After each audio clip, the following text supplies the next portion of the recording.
And like, why did Hey everyone, how's it going? It is I, the real Randy Chavez, coming at you today with Crypto Rain, talking about OMI, new Veve signups, the volume we had yesterday, the spike we had yesterday, going all into that. Rain, how you doing? fantastic? Awesome. Yeah, been a while. Been like what, 48 hours, 72 hours when we do it Thursday. Yeah, so it's been about 48 hours, give or take. So long. Yeah. We have a new tweet from Veve saying, "The force is with you, Veve Star Wars fans. Ahead of the Sandcrawler drop tomorrow, show us your favorite Star Wars collectible. Link down below." I feel like they've been doing it a lot more just to try to get a little bit more engagement from people, get a lot of people to show that AR stuff, which is really cool. What has been some of their better developments over the last couple of months, whether it be changes in their workers, or whether it be what they're doing to try to get more people in? The people that have signed up, like Blackpink, that's obviously gonna be number one. But outside of that, Well, I think David's been focused on that side, which is smart, but that's kind of behind the scenes stuff he can't even disclose. So sometimes the community often feels like, oh, what's going on? Nothing's going on. Not getting any updates. And so that's actually where I would have preferred them to focus. So they're kind of rounding out some other bumps, which bringing my collectibles on, smart move. Like they needed that. And there were very good picks. Like they built such a good community. They could have picked a number of people for that role, and they all would have been successes. I think he was a huge success. He was a fantastic pick. And so like he's already doing a really good job in that role. Like really pleased with that. So I think that helps the community feel more connected because he knows the community very intimately, which is what they needed, right? Just somebody to feel like it, because David and Dan don't do as many interviews as they used to. They're really busy doing their stuff. And we need him out. We need them out closing the deals that nobody else can get, because I mean, Binance couldn't get Blackpink, and here David has Blackpink, right? So we need David out closing the deals. And so sure, we'd still love him to come on and do interviews once in a while, but we understand that he needs to be out there closing deals for any of us to get value out of this. So it's good to have that interface, and My Collectibles is a great interface. That helps it be a little bit more rounded. They have been focusing on where I would prefer them to be focusing on, and we're seeing the results of that with Blackpink. yeah. Hey, he's I think the best salesman to get that when Binance can do it. Clearly the best, right? Because Yeah. of the results. Like it's indisputable. Who has better IP than Veve? There's only one that's somewhat close, and that's Flow. They have NFL, and they have NBA, and they have MMA. Cool. So 3 big intellectual properties. Disney and Marvel kind of alone counters that on top of all the other IP. So like David's crushing it. It was really big. There's so one of the, I don't know if we touched on it on Thursday, the zero tolerance space that they have now.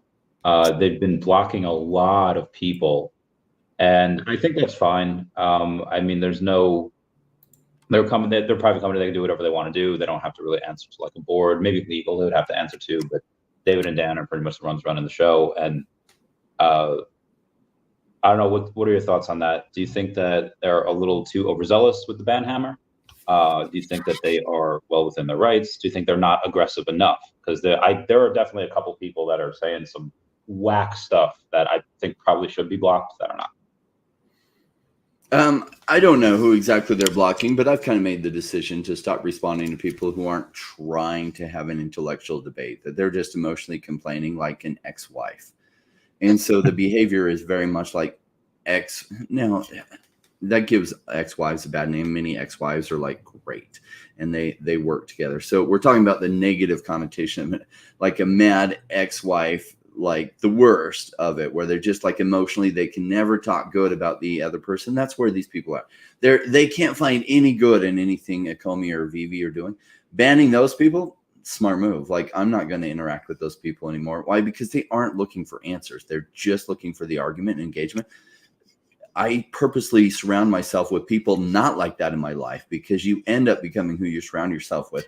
And I don't want to surround myself with negative Nellies that have nothing going on for them in their life. I like surrounding myself with positive, successful people, because then your energies do well in keeping or growing that energy of success that you're looking for. So do I blame them? No. I mean, I and Dr. Stuff had this talk not too long ago. like came to the same conclusions. It's like, look, they're not looking for answers. So why are we even spending time addressing them? Yeah.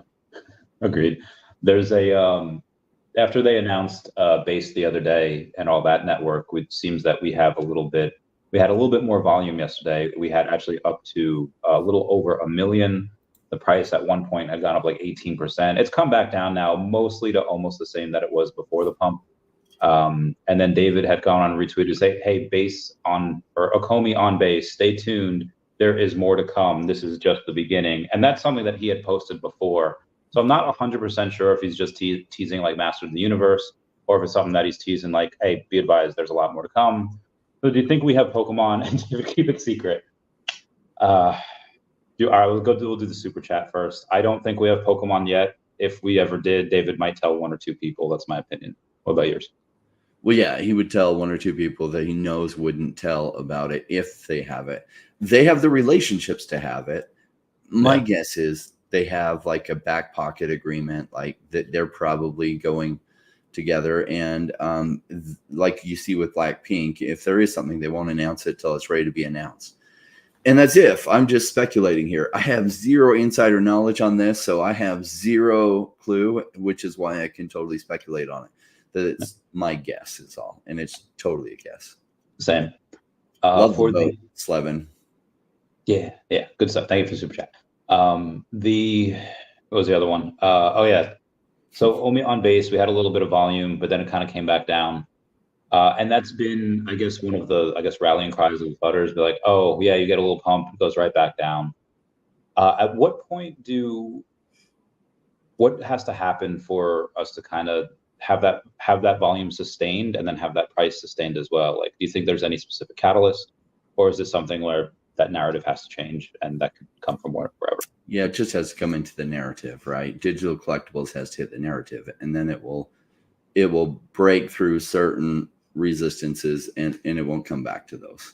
Yeah. So would love to see it continue longer. Like I'm almost, if I happen, like I'm at 160 million OMI, and that's if I don't get the 32 million back from whatever Bit4X, which possibly I won't ever get that back. So I'm just continuing to accumulate. I prefer like it stays cheap for a while. If it doesn't happen, I won't complain. Cool. My bags are packed. I just want them more packed. So I see low prices not as a reason to complain. Like what I would be complaining is if David wasn't steering the ship in the right way. I'm completely happy with the gains that they're making and steering the ship the right way. Like completely happy, more than happy. They're doing what I want them to do and more. So I'm 100% happy with that. So where do I want the token price to be? Low.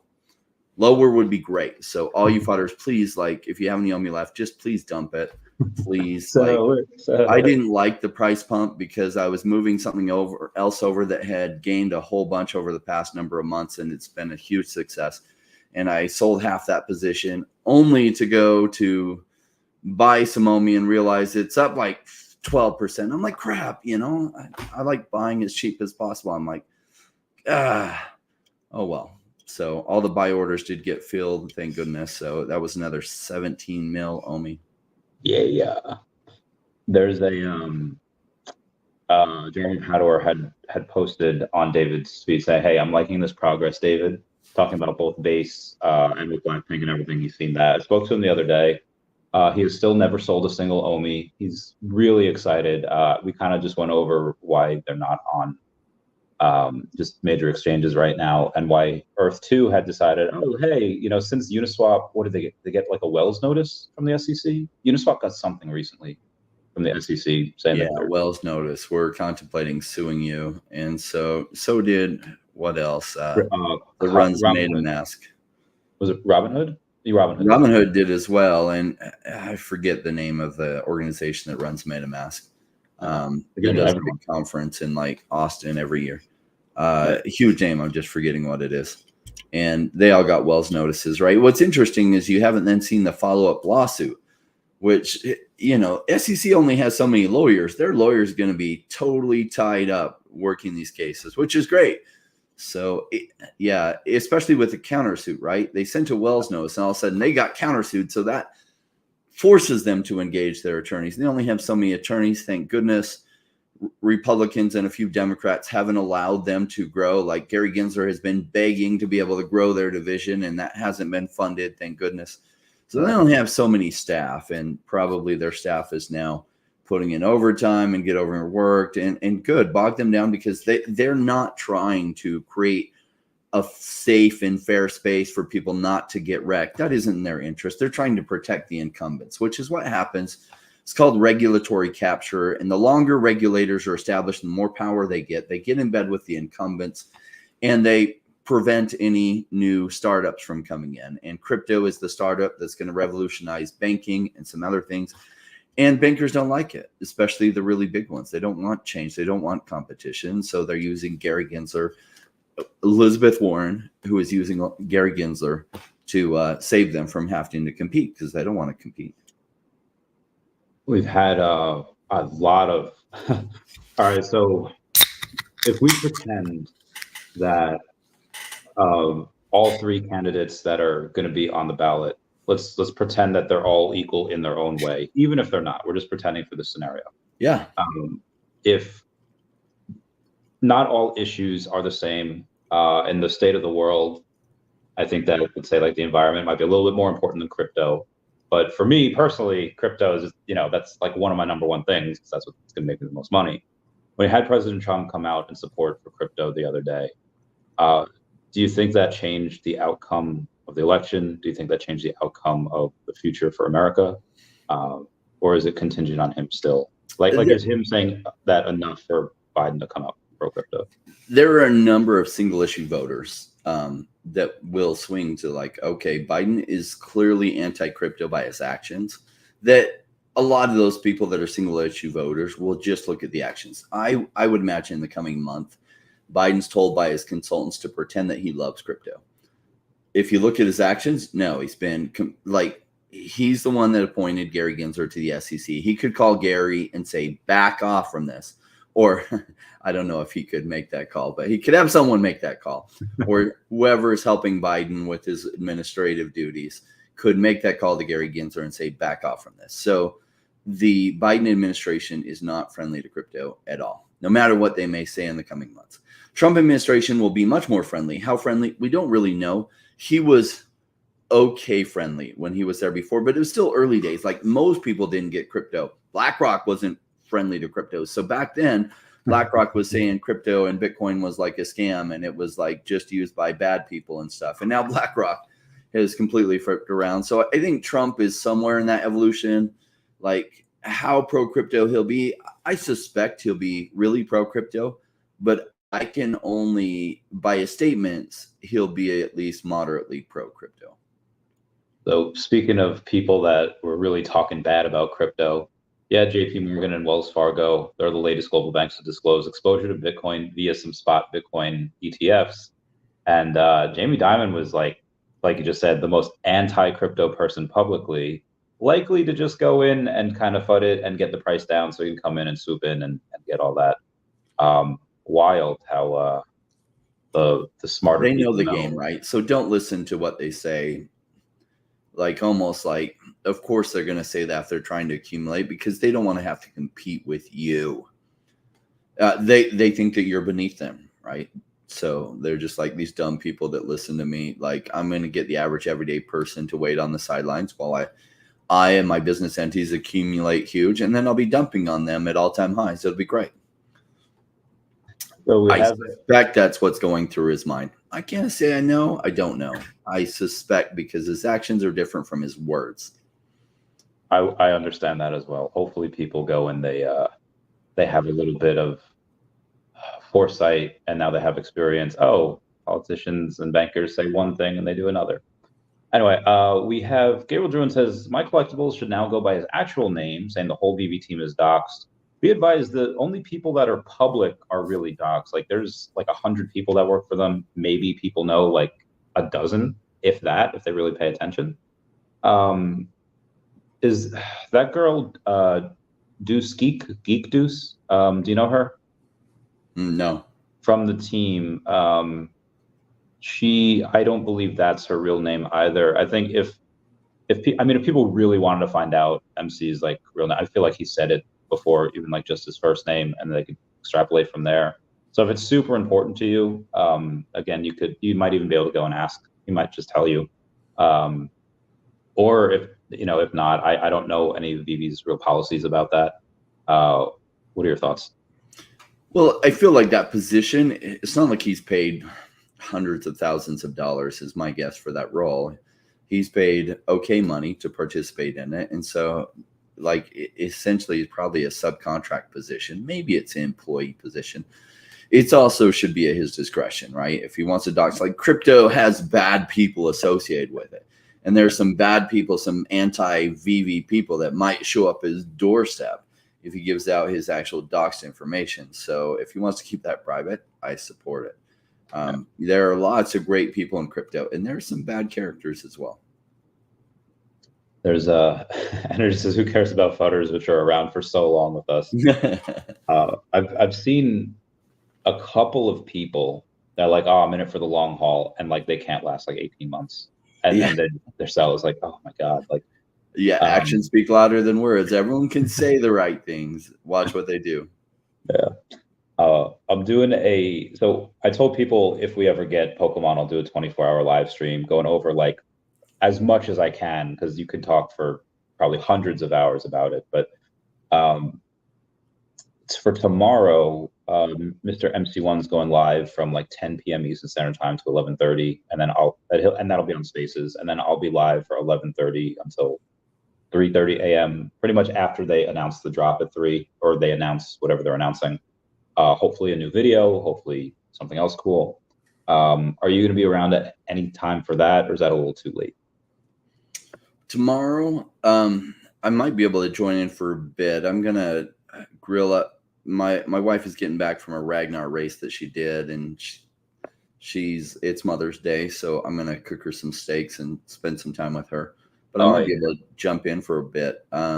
I'm curious to see how it breaks down. I mean, Blackpink is the biggest IP announcement that they've had in a while.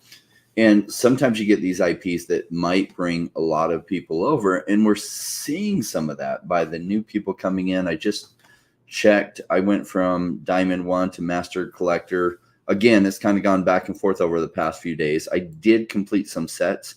So my MCP points yesterday were higher than normal. So we'll see what they settle out at. But that tells me new people are legitimately coming onto the platform, because it's pushing that threshold of how many points per day it takes to be a master collector. It's pushing that down. And since I can't actually see the actual numbers, I do have that metric to see that new people are coming in. Yeah, I think it's like 2,400 now points that you need. And then I think there's been a 500% increase in active users. Now, I don't know which metric they're taking that from, whether they cherry pick data of like one day the week prior of Blackpink, or they did it the week prior, up until Blackpink and since then. But to have that 500% increase either way, I think is still pretty cool. Again, we don't have the exact numbers on that yet, but I'm pretty excited for it. We have a lot of really cool things. One of the things that was teased for us in Akomi Collect years back was just gamification and what we might be able to do with that. We see things like Microsoft's paying $69 billion for Activision Blizzard to build their metaverse. Everyone comment nice down below for the 69. You have Sony paying a couple billion to Bungie that made Halo to build their metaverse. You have Disney going in and paying 1.5 buy-in into Epic and Fortnite for their metaverse. What type of games, and the reason I brought this up is because there's a post I saw on Reddit saying my parents announced their divorce while I was playing Wii Sports Baseball. And I remember switching to boxing and holding back tears as I beat up my dad's knee. And what type of games do you think that we should have? Should they be violent? Should they be like Animal Crossing? Should they be, and if they are violent, how violent? Because I mean, like for Veve's metaverse? Yeah, for Veve's metaverse. Well, I think the ideal metaverse are really MMORPGs, that like MMORPGs just translate to metaverses. Otherwise, they're going to be boring. You have to have enough stuff in there that's worth doing. So not that Veve would ever do this, but it would be awesome to see Grand Theft Auto, that, Rockstar Gaming build out their metaverse, and it's Grand Theft Auto Veve style, right? It's too risque for Disney to do. They wouldn't do that. But that would be awesome. It's kind of like conflicting audiences between Disney audience and Grand Theft Auto, but I would enjoy that because Grand Theft Auto would translate into a metaverse kind of well. We'll see the expanded showcase. What kind of games work well in there? I don't know. If we saw some games with the Marvel Mighties, that would be really cool. And maybe you could have a basketball game with the Marvel Mighties. You could have like different combat games where you make it kind of Nintendo style, where it's violent but not that violent. They'll probably shy away from like super violent stuff. Illuvium, when you die, you don't really die. Your drone just like moves you out because you got low health. They could always throw in some mechanism like that. Yeah, keep it Disney friendly. There was a couple of times where I think let's say like it was in the 90s. Let's say like Lion King, a lot of Disney, there's a lot of death. Like Lion King, they showed the body. Like Mufasa gets got, and the corpse is there. There was another movie that I don't know if anyone really remembers because it wasn't out very long. It was called Don't Look Under the Bed. Came out in '99, and it was like too scary. And I think the kids were okay with it mostly, but they got a ton of calls from parents. Yeah. And they never made like another scary movie since. And yeah, I think you're right. They won't. Well, both kids and parents, like kids are their target audience. Parents are the gatekeepers of the money, right? So they have to keep the gatekeepers of the money happy, or they'll stop having money flowing. Parents will be like, you can't watch Disney anymore. But Mom, I want to. It's too violent these days. I remember like literally at like 2 years after that came out. Just love the scenario, not the whole situation, but when it was too scary for that, but we all again 2 years later watched like hundreds of people like jump to their deaths on 9/11, like in New York, like the teachers rolling in the carts, and I don't know. I feel like one is like a make-believe movie and one's like real life, and I don't know. Feel like might have been a little too young to watch that. Anyway, Chris Ashbay says, questions for you both. When OMI goes 150x from here, what is the first thing that you do? Did you ever see that scene in Breaking Bad where the big black security guard is like told the guard like 2.5 million in cash, and he just he just like falls back on it. Lays back on it. Yes, I remember that guy. Make snow angels on the dollars. I can't remember if he did that. I just remember him laying back. Right. Yeah, I'll do that. I'll just make it rain on myself and just roll in it like a cat on catnip. Yeah, that's an interesting question. Specifically, like, what's the first thing he'll do? I have some more looks maxing things I want to do, so I'm gonna invest some more money in myself. It's probably the first thing I'll do. There's some lifestyle upgrades I'm gonna make this bull run. I specifically held off them last bull run. I'm glad I did, so I can keep that money rolling, so that this bull run ends up being huge. Because when you're what's his name? Rich Dad Poor Dad. Robert Kiyosaki talks about a lot of like trying to get out of the rat race. And unfortunately, $1 million, becoming a millionaire doesn't get you out of the rat race anymore. In the US, it's like 10 million plus starts to break that barrier. Because 10 million, you pay your taxes. If they're long-term capital gains, you still have 7.5 million.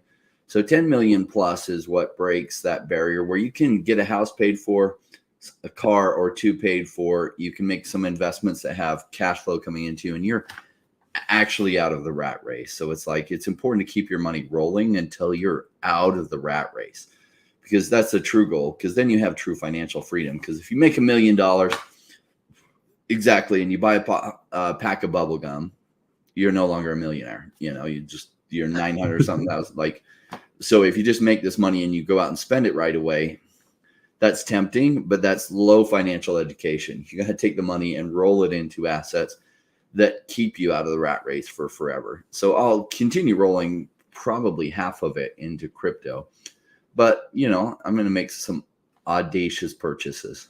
And people will say, oh, that's crazy and that's wasteful. And they're not wrong. Yep, it'll be crazy and wasteful. And I'll look at that and I'll be like, all that hard work allows me to do that. Cool. So all that hard work wasn't for nothing. All the years of like working super hard in my early career, worked 100-hour weeks to really grow myself and develop my thinking, and also work for the people that I work for. Cool. So all that eventually paid off, and I love spending. I just have delayed all that spending to points where I can then spend a whole lot. That delayed gratification is something that maybe I guess it's potential.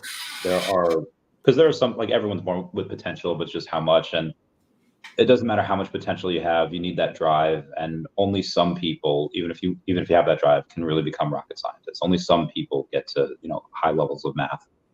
And I think that most people just are never able to really do that delayed gratification. And that's kind of sad for that. But to bring more happiness in the world, I don't know if it was Blink-182 or Simple Plan, one of those bands like back in the day, maybe it was Sum 41, that they're like, okay, here's, you know, $100,000, go make this awesome, you know, make a cool video, make a cool music video. And their whole video was them just driving around in a van, just like throwing money at people. And it was like one of the most popular like videos ever.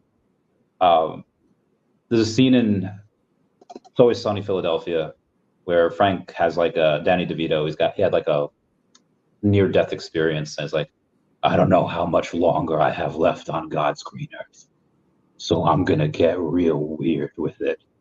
And I wanna just do fun stuff. I wanna like spray myself with catnip and go hang out with the stray kitties. I wanna go in and see if that, I don't know, go in like a run up in a flying squirrel suit and then just like run around the block, you know, just run around town, be like the brown Forrest Gump. I don't know. So my purchases and activities are going to be far less what you said, audacious, or far less classy. They're just going to be a little bit more lowbrow. But that's just, I want to have fun. Maybe take my Cybertruck and do road trips to just see my friends, and maybe that'll be. Yeah, like there's going to be a lot more hanging out, right? So one of the challenges of crypto right now is it's fairly isolatory in that, like, how many people locally do you know that are part of your crypto family? It's all online. So, but when you have wealth, it doesn't have to be online anymore, because then when you have lots of money, then airplane trips are just like taking a taxi. It's an air taxi to spend time with your friends, and money is no longer in the way of that. And so there will be a lot more fun together. Like, it was fun going to Phoenix at Scottsdale, and we had some great fun there. There'll be, that was so much fun, and some other Veve fam there. So much fun. So I think there'll be a lot more of that. Like, for my Rainmaker family, we're going to do like a party that will probably be in Vegas. And we'll throw a big party there. And I don't know, a lot more trips. This was the hit of the weekend when we went to Scottsdale. Everyone was like, commented on your wallet pic, the wallet pic I took. Yeah. Yeah, I got a lot of stuff, bro. Anyway, so I guess going back to the title here, budget for Blackpink, and they announced Toki Doki, Kawaii All-Stars. I don't know if you're really much for Toki Doki, but I know everyone's really excited for Blackpink. What's your budget for that? Budget, meaning how much am I going to spend? Yeah, how much do you plan to spend? How much is it like, okay, I'm going to get it no matter what it costs, or I'll get it up to a reasonable amount? And then what's that reasonable amount? I have to evaluate once I know the numbers. Like, what's the price? What's the scarcity?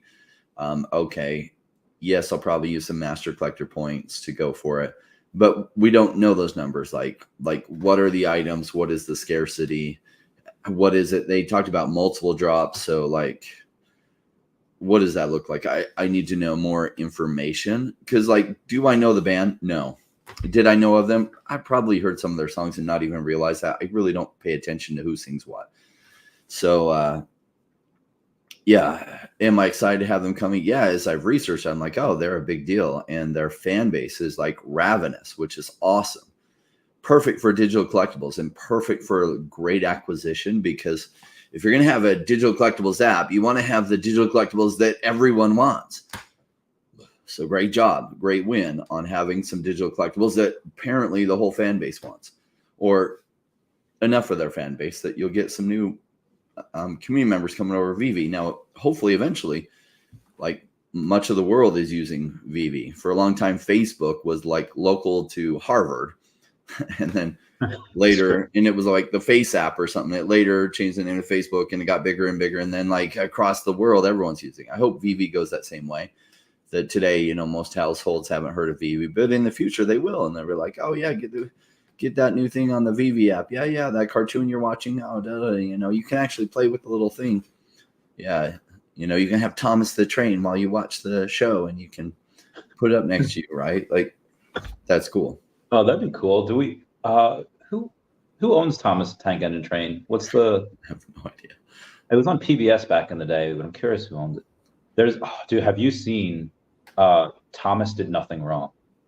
No.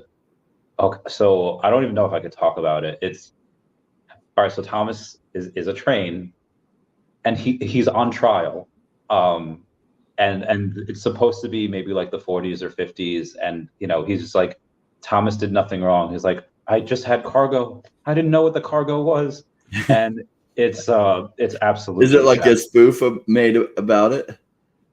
Yeah. So it's not like a real, like it was, somebody made it, like a fan made it, and it's. That's fun. I didn't know it was heroin in the. Well, yeah. So anyway, he was a train, and he was on trial for something in like a post World War II era.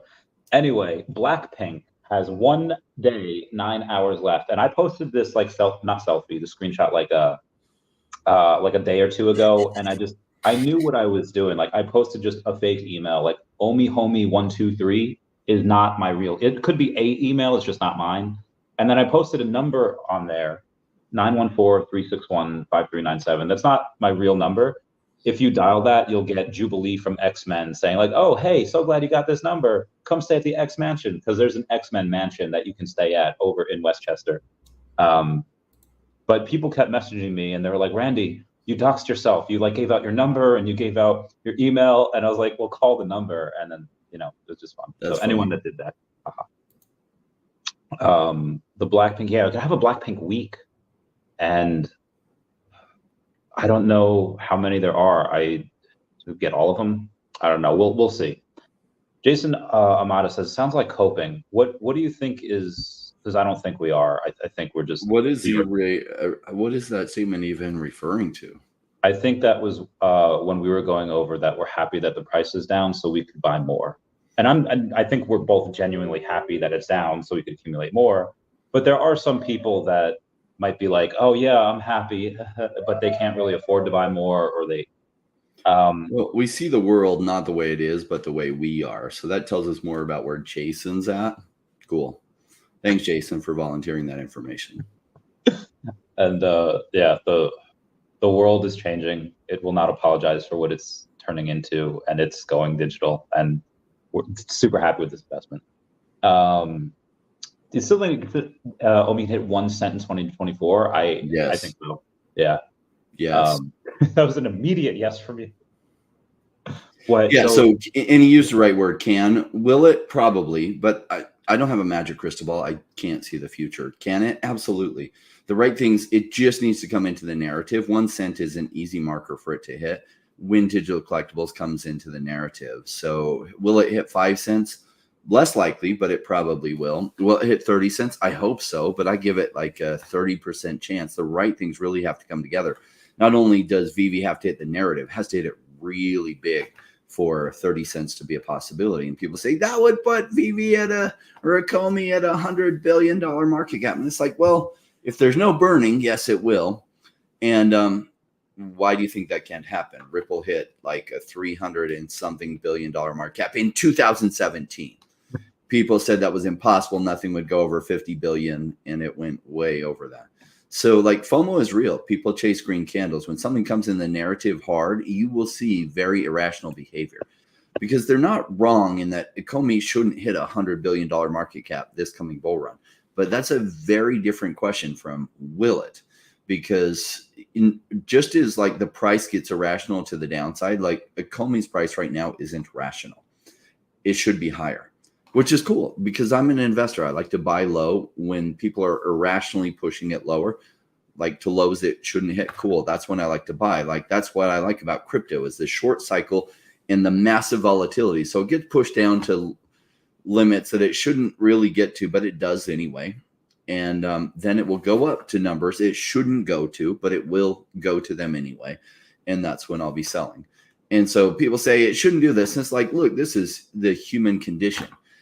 People chase green candles. As much as I try to stop people from doing that, not even all of those who listen to me telling them not to do it, it won't even stop a lot of them, much less the people that never hear this message. And they will buy green candles. They will buy the top, and they will be buying what I'm putting on the market, selling, hoping that people will pick it up, and they'll gladly pick it up. And then they'll learn about cycle reversals. And then they'll take my course, and then they'll be much smarter the next time around. And thus the cycle continues. I know, right? We have a 1-year anniversary for the Miles Morales Secret Rare number 227. He was only a year old before his owner burned him for a soul stone, which you can now get for about $4. So everyone comment F down below to pay respects for the Secret Rare Miles Morales. I hope that was a really rich person, and he purposely did that just for a fun statement because the money didn't really matter to him. I hope so too, because I would have never. Oh God, that would have big bad mistake. I know. I don't even have one of those, and the problem is I'm not going to pay 10 grand to buy one when I can pick up more OMI with that money, which is exactly what I'm doing, because it's like though. Yes, it'll go up and it'll probably go up crazy. I think OMI goes up a lot more crazy. So as much as there's an emotional component of me wanting to have one, it doesn't override the logic of I'll probably get a higher return on investment with OMI token. So I'm going to throw it into that. Plus, if I bought one of those, I would have a hard time ever selling it. So then I'd be buying at a time that I should be loading up on cheap crypto. I'd be buying something that I possibly would never be able to part with. That's the burden of making those big purchases to become special, and then it's like, oh, I'll buy it and then I'll sell it, and then you don't sell it because it means too much, winds up costing you. Anyway, we have Squid Cat that said, yes, the gold dragon is a collectible on Veve, but if you join the club, you instantly transform it to an exclusive ticket for giveaways and prizes, chances for hotel stays at vacation destinations, craft beer and wine, and a bit of passive OMI. Utility adds value. Do you have one of those? One of these guys? So what is that? If you have a gold dragon, what? Basically, if you stake it on the app or you list it for $88,000, you get like a couple thousand OMI each month, and then you also get put into these raffles where they do giveaways. That's how Whale Week started last year, and then that's how like a lot of this came together. So a lot of the stuff that me and you have been kind of doing recently did kind of start from Squid Cat and all those vacations. I think most recently his thing is a week at some resort in Orlando, really close to Disney and Harry Potter World. And if you have this, you have like a certain amount of entries. If you start burning OMI, like if you burn like $50 worth of OMI, you get like another like 100 entries into it. So it's a really unique way of utility. Do you have any? Have you seen any other people try to do any OMI burning utility, or just any utility for other of these collectibles at all? I don't know. Like some people get really excited about it. It's different gimmicks and they're cool. Like essentially many of them are self-funded, which is gracious. Like you can only do that when you have a rabid community that also is like well off. And there are a lot of people in the Veve and OMI community. We know some that have big holdings in OMI or in Veve that are massively well off in their life. So for them, this is just fun things that they can introduce with their own money, which is really cool. Like, and it's cool that Veve can attract people at that level. One of the reasons it's my number one pick for this bull run is that it does attract people like that. It also attracts like newcomers into crypto because there's not that much to wrap their mind around when they see, oh, Veve collectibles. Oh, that's so cool. Oh, this app is so cool. And it's got my favorite Marvel or it's got Blackpink and cool, and I want to buy the token associated with it. So it can draw relatively new people to crypto without them having to understand deeper fundamentals.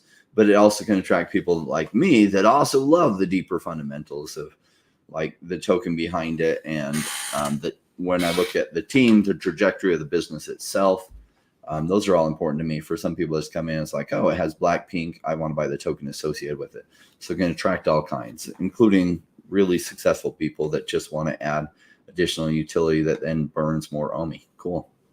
Yeah. I mean, essentially, I burned 9 million OMI because I put it on when I participate in the pre-sale. I have no idea where that GoChain wallet is, so that's another 9 million burned. So the circulating supply is lying. There's less than what it says. Just like Bitcoin circulating supply is like lying, in that there's Bitcoin locked up that nobody's ever going to be able to retrieve. Do you know how much is in that wallet, the Satoshi Nakamoto wallet, or the wallet that hasn't moved in like 11 years? No, and I haven't paid attention to it too much, right? So I don't hold a lot of Bitcoin. I do love it as a store of value. At some point, I'll hold a lot of it. It just doesn't appreciate as much as some of the riskier plays that I'm in. So I'm mostly in high risk plays because they massively outperform Bitcoin during the bigger bull run from the bear market to the top of the bull market. They do so much better than Bitcoin. So at some point I'll be rolling assets into Bitcoin, but that time is not now yet. So I'm not really paying attention to it. Eddie Almeida says 1 mil Bitcoin in Satoshi's wallet. Ooh. Oh, all right. So that's like almost 5% of the total supply. Yeah, that's insane. Yeah. That's good times. Good times. We'll get to some of these guys here. Is 10 cents still a possibility? For me, anything is possible. A 50% chance. Love to hear your thoughts.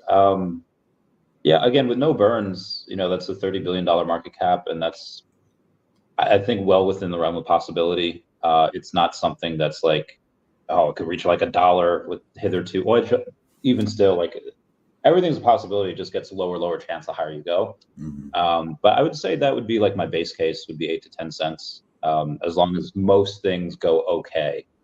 What about yourself? Yeah, somewhere between 5 to 10 cents is where the probability factors lie. That's where I'm looking at it, that I think the probability is pretty high, according to my estimations. Yeah. So if things go absolutely crazy, and they might, blockchain gaming is going to bring in a bunch of people that are finally going to wrap their mind around, and then you will see that money like flow to a lot of things, and it might really wake people up to digital collectibles. You might see some craziness that you couldn't have even fathomed. We saw a little bit of that January 2022 when you saw like Spider-Man go to the secret rare go to almost 100,000. You saw wallets going for $40,000 from the drop price of $400. You just saw some crazy numbers. A whole bunch of Marvel #1 comics I've been buying for 3 and 2 and 4 gems. I was selling for 700 gems. Like that was just some craziness. That wasn't even like utter craziness. And I think we'll see some utter craziness then. Yeah. I mean, you have 10 cents is a possibility, and it's probably about a 50% chance. Yeah. I think that's like I said, it's my base case, and you'll have so many, you have not just new people, because obviously it costs a little bit more to get new people on, but you also have the older people coming back. There's some guy called All Things OMI, which says, I've been holding OMI since 2017 and have experienced overwhelming positive and negative sentiment phases within the community. I've been reflecting on it, on OMI fundamentals, its community, Veve fam, all that. And I can tell you one thing, since today, I became a supporter again. So you do have a couple people that are coming back. Again, it's not often you hear from Uncle Jeremy, but he seems to be pretty well into this as well. Why do you think they're starting to come back? Do you think it's because the bull market is here and things are slightly more positive? Do you think it's the announcements? Do you think it's a move over to base? Sometimes ex-wives come back too. No, just kind of, these are probably the more intellectually honest people that were just caught up in like the emotion. Like bear markets are hard, but they really didn't get like completely bitter, and they're able to make rational, logical decisions. And it's hard to withstand the bear market. Like a lot of my community, like I hammered on this and prepared many of them. So as a population, far less got washed out, but still a bunch of them got washed out because most people are emotionally unprepared for how hard your first down cycle is when you have all these hopes and dreams. And so the more logical, rational ones are coming back around. Like actually, Dr. Stuff was a little bit in crypto in 2017. Bear market kind of washed him out because he wasn't prepared for it, because for him, he didn't understand the tech yet. But, 2021, like the reason he really listened to me on Veve is because I put $1,100 into NBA Top Shots and it had gone to 185,000. And that caught his attention, like, holy frick, what? Okay, so now you're saying the first Batman on the blockchain might have really big gains. And it did. It had 200x gains. So not too different in numbers from what NBA Top Shots had. And so he was able to see the value when when I explained it to him. But I did have a history to show him that this happened to my NBA Top Shot so that he could see that, and it had recently happened. So he could get where things could go. And he's like, okay, you know what? I'm going to dig in deeper. So he was able to override a little bit of like prejudgment and not quite understanding it. And the bear market like kind of turned him sour, use logic to come in and be like, okay, yeah, my past understanding was incomplete. And now they have bigger understanding. Yeah, there's tons of value here. And that's exactly what's happening with some of these people. Agreed.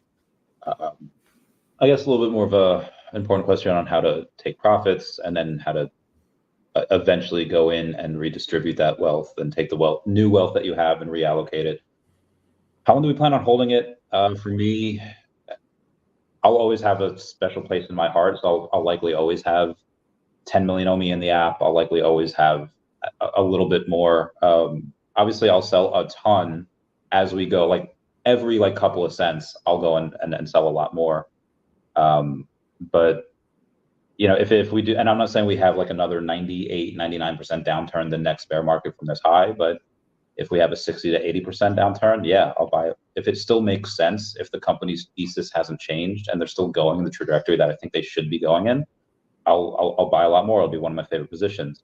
But if tech changes and let's say David and Dan are a little bit tired and these last few years have aged them and they're like, hey, I want to take a more advisory role and let someone else take over, then, depending on what happens, I might just have a little bit of OMI and then something else that could do a 500x could catch our eye, and we'd be kind of fools not to go in that. But again, just my opinion. What about yours?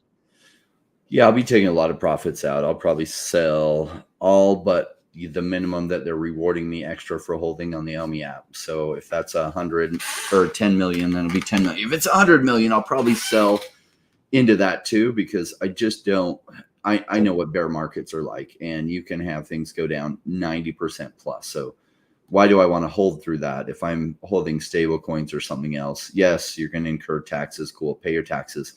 And then if it goes down 90% plus, you can pay your taxes, still rebuy way, way, way, way more than you sold, and be able to invest in your lifestyle, right? So, I mean, what do we really want money for?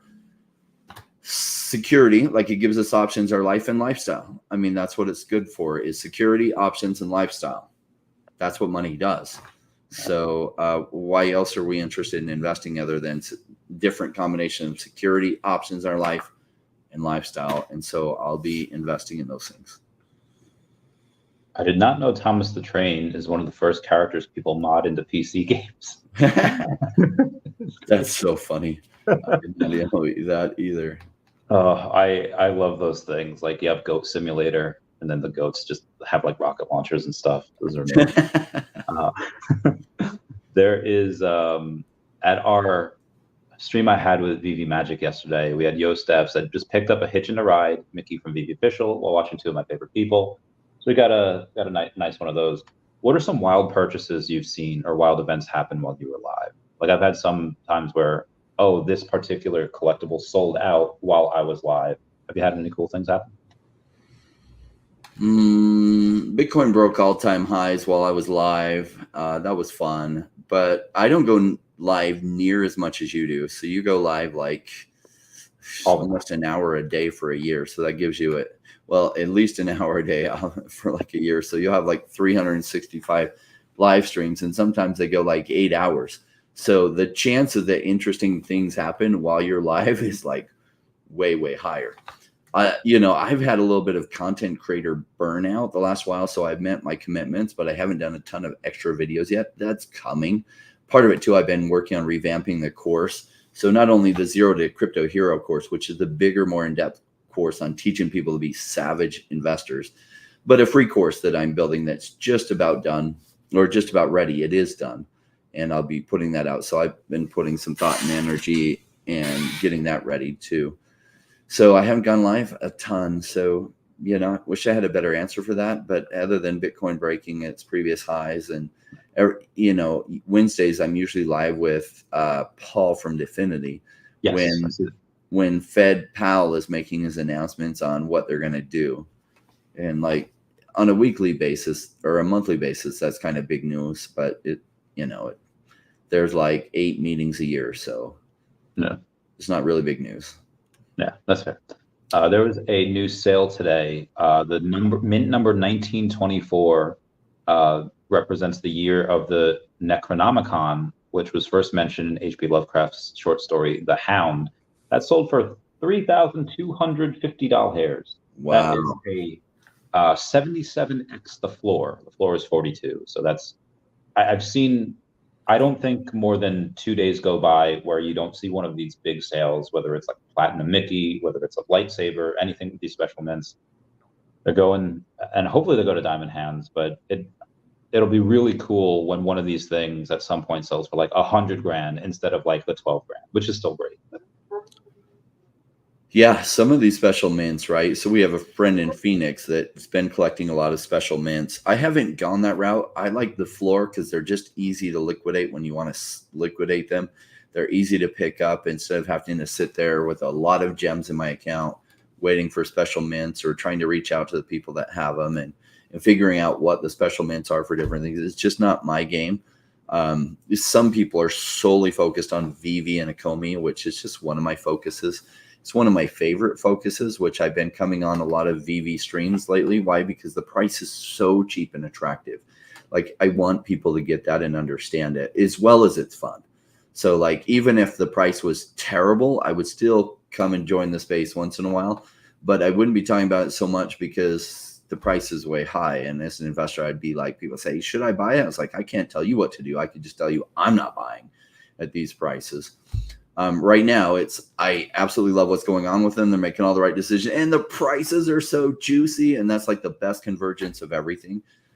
Getting the special mints, it's a great time to do that because prices are low. It hasn't been my game to do that. Like, I'm not very involved in that, but we know some people that are, and I think they'll do well with it. Will they do better than just buying the floor? I don't know how that plays out. You actually have more background in that because you kind of saw that with special Pokemon cards, which has some similarities, right? So I don't have a background that ties into that to know what the pattern is like. So I'm sticking with the patterns that I know how they generally play out. Right now, it'll depend on a few different things. It'll depend how they have to have a certain level of popularity. For at least these specific algorithms, they would have to be most times of first appearance. And it doesn't really matter if it's like a chibi something like the DC Cover Girls or the Marvel Mighties, or if it's like a high-end 3D statue. It does go skewy when you have something like Electra, where they're just like, they're not really as good. But typically for a first appearance Marvel character, for a common, whatever the floor of the common is, doesn't matter. Let's say it's $5. The floor of the sub 100 would usually be about 10x the floor.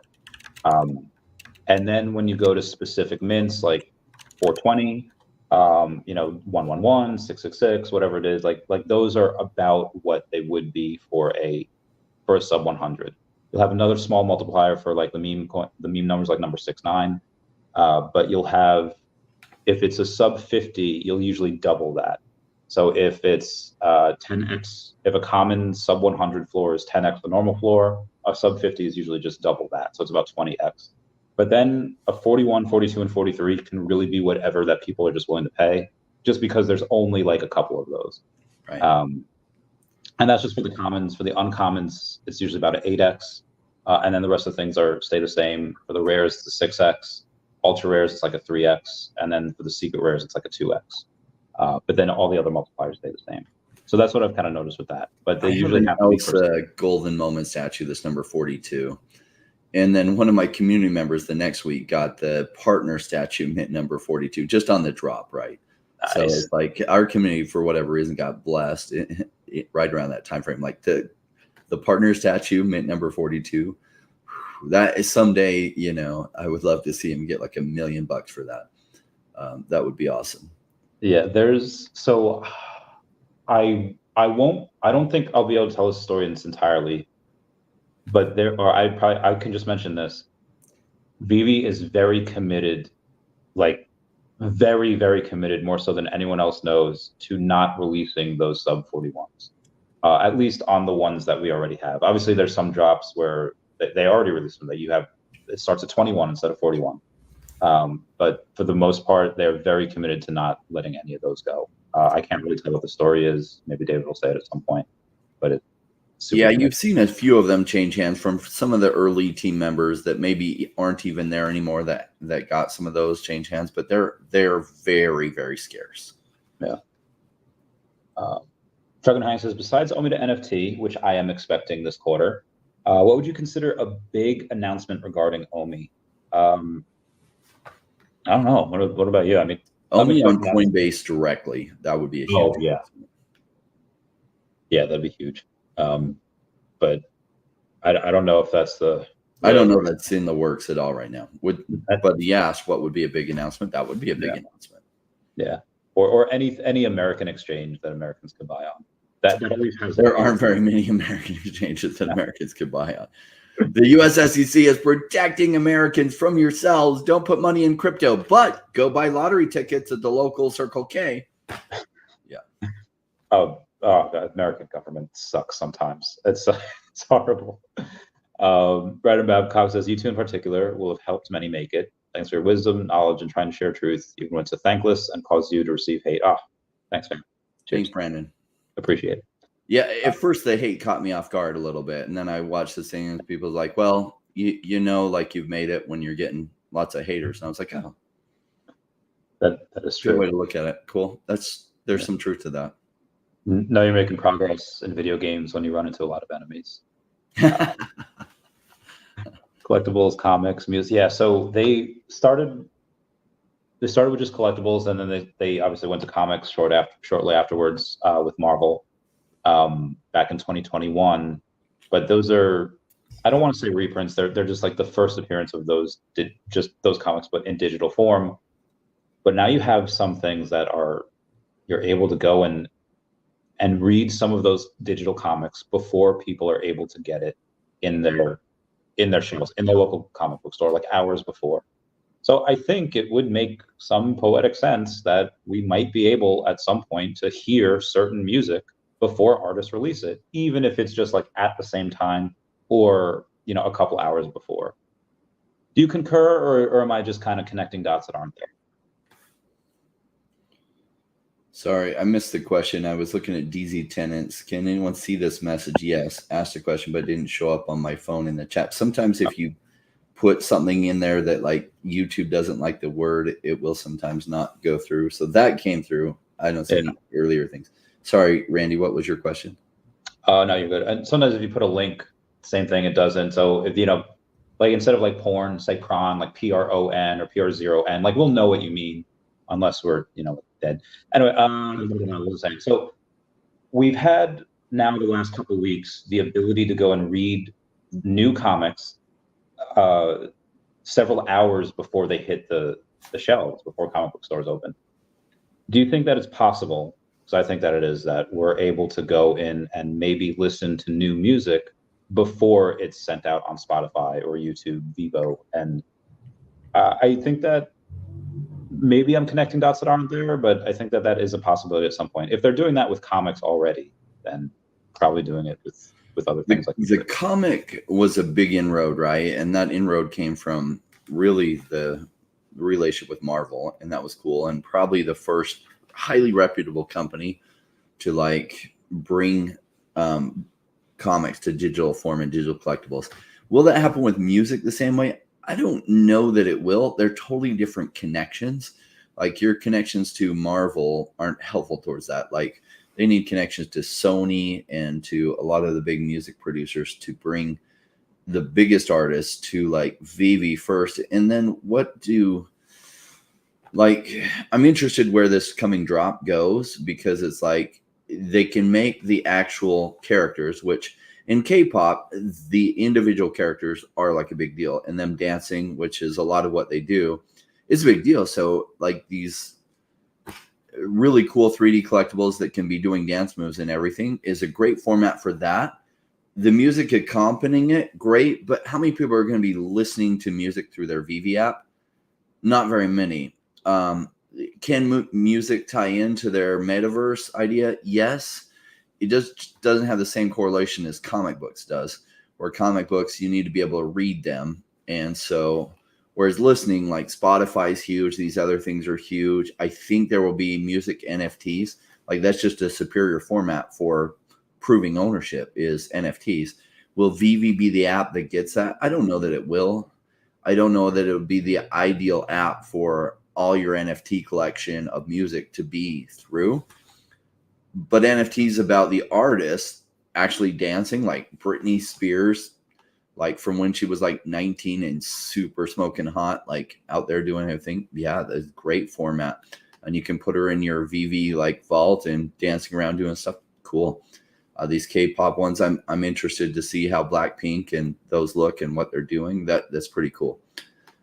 Ties in well to the artists, not so much the music, but if you accompany them, that's like, oh, if you get this artist, you also get this song. Well, that's really cool. And there's some collectible value to that. 100%. There is, everyone says, G token. That was a Canadian space tech CEO that paid for ride shares with SpaceX and Dogecoin last year for their Doge 1 mission this year. Cool Geometric Energy Corp, Bloomberg. If it's this one, that is at about 16% on the day. It has about 1.5 million in volume. The fully diluted market cap was 3.1 million, so it had half of its valuation in the volume. And it also only has 420 million circulating supply, but the total supply is 1 billion. So they have a lot of vesting to do as well. I don't really know anything about it. Have you heard of it before? So I'm looking at CoinMarketCap, and then I scroll down. It says about Z token. The Z protocol is a distributed ledger technology solution. In other words, that's what Bitcoin is, a distributed ledger technology solution and protocol that uses space infrastructure as the physical platform. Who cares if it's in space? This is just like a gimmick. Its dual purpose is the representation of visual data in space and reporting of physical data. I don't see their narrative as changing the world in any way. Some people say, oh, but it keeps the ledger out in space. So if we have nuclear war, the ledger's still here. Yeah, they're like, if it gets to the point that destroys all the computers on Earth, nothing is going to be able to speak to space to get it, right? So it's like, and then it still wouldn't. Some things are just like narrative plays. That's like, oh, this is really cool. We're doing this thing and it's in space. And it's like, oh, space, great. And it's like, how does this solve any real world problems? Oh, why would you even ask that? Well, because that's what does well in the long run. So when you ask that follow-up question, it's like, oh, I don't know. And it's like, so I can't touch it because I don't have a really good answer for that. Like, what does OMI do? Well, okay, so their Veve app builds digital collectibles that collectors can buy digital representations of items. And I do think digital collectibles are superior in many ways to physical collectibles. So I see the world going to digital collectibles, and they're providing some of the best intellectual property in the world there. And then they have a token associated with it. And people say, oh, well, what does the token do? And it's like, well, they're coming up with some different things it does. And it has some use cases now, and there'll probably be more in the future. But even if it didn't have any use cases, just as Veve pumped, the token associated would go crazy. Because at the time, like Sandbox token and Decentraland token, you couldn't do hardly anything with the token. But as people are like, oh my gosh, metaverse are the biggest thing. What's the token associated with it? Oh my gosh, buy. And I watched the prices do 100 or 200x. And I'm like, oh my gosh, their use case for the token is almost nothing. And yet it still went like 200x. I'm like, okay. I mean, the use case is super important unless the company that's associated with becomes the primary thing that's talked about. And then the use case isn't important. It's like, so Sandbox had a metaverse. That's what was doing so well. And Sandbox was building this great metaverse. So their token associated with it pumped with their bigger narrative. Well, Sandbox as a company was providing something useful. So the token associated with it. Veve is providing something super useful, and the OMI token associated with it. When if and when Veve goes crazy, OMI will go crazy too, even if they don't get even better use cases for the token. Now, if they happen to get also better use cases, that will just augment it. Yeah. Is it that the Intuitive Machines just landed drones on the moon, NASA last month, elsewhere? So if they're also working with SpaceX, that's cool, but I would expect SpaceX to kind of reap most of those rewards going and mining asteroids and mining other stuff. But yeah, there could be some upside there. It's not really something that I know intimately well. There's also a high risk of failure with stuff like that. Like when you go and launch something into space, you kind of have to launch it with really no bugs. It's a high probable rate of failure. That's not something that I would risk. But again, that's just me. Further from the premium artist inspired merch with Veve, not yet. We'll get that in a couple days with hopefully a big video. Electra, the post Trevor drop, I think it was, but that is not. I mean, whatever they were using for Electra, they're not using anymore. Like for example, the Blackpink stuff, they've got Vibe Studios on that have been helping them with. So it's not like we have some really cool stuff. Like the Superman looks really good. A lot of the other collectibles we have look really good, but they said that's not good enough. Vibe Studios is going and helping them out with this one. Have you taken a look into Vive? Into Vibe? Yeah, Vive Studios. No, are they the ones making a lot of the 3D collectibles now? They are for Blackpink. Okay.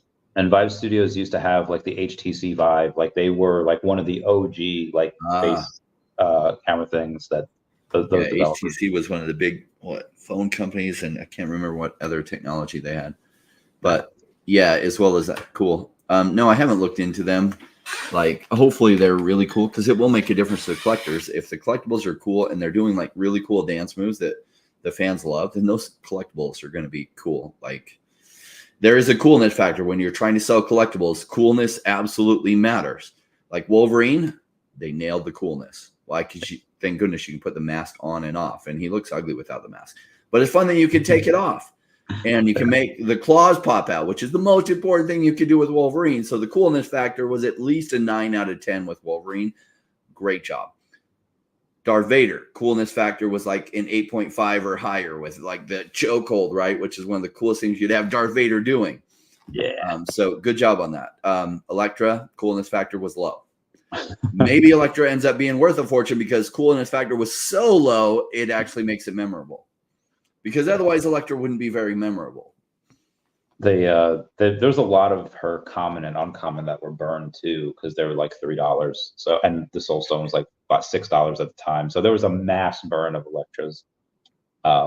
Yeah, there's so yeah, that might come back at some point, or at least go up. There's going to be enough Electra fans out there in the future that's like, I'll get one, or even just people that want it for the memes, or if, and again, this. Depending on what they let us. So I'm going to go over a specific example.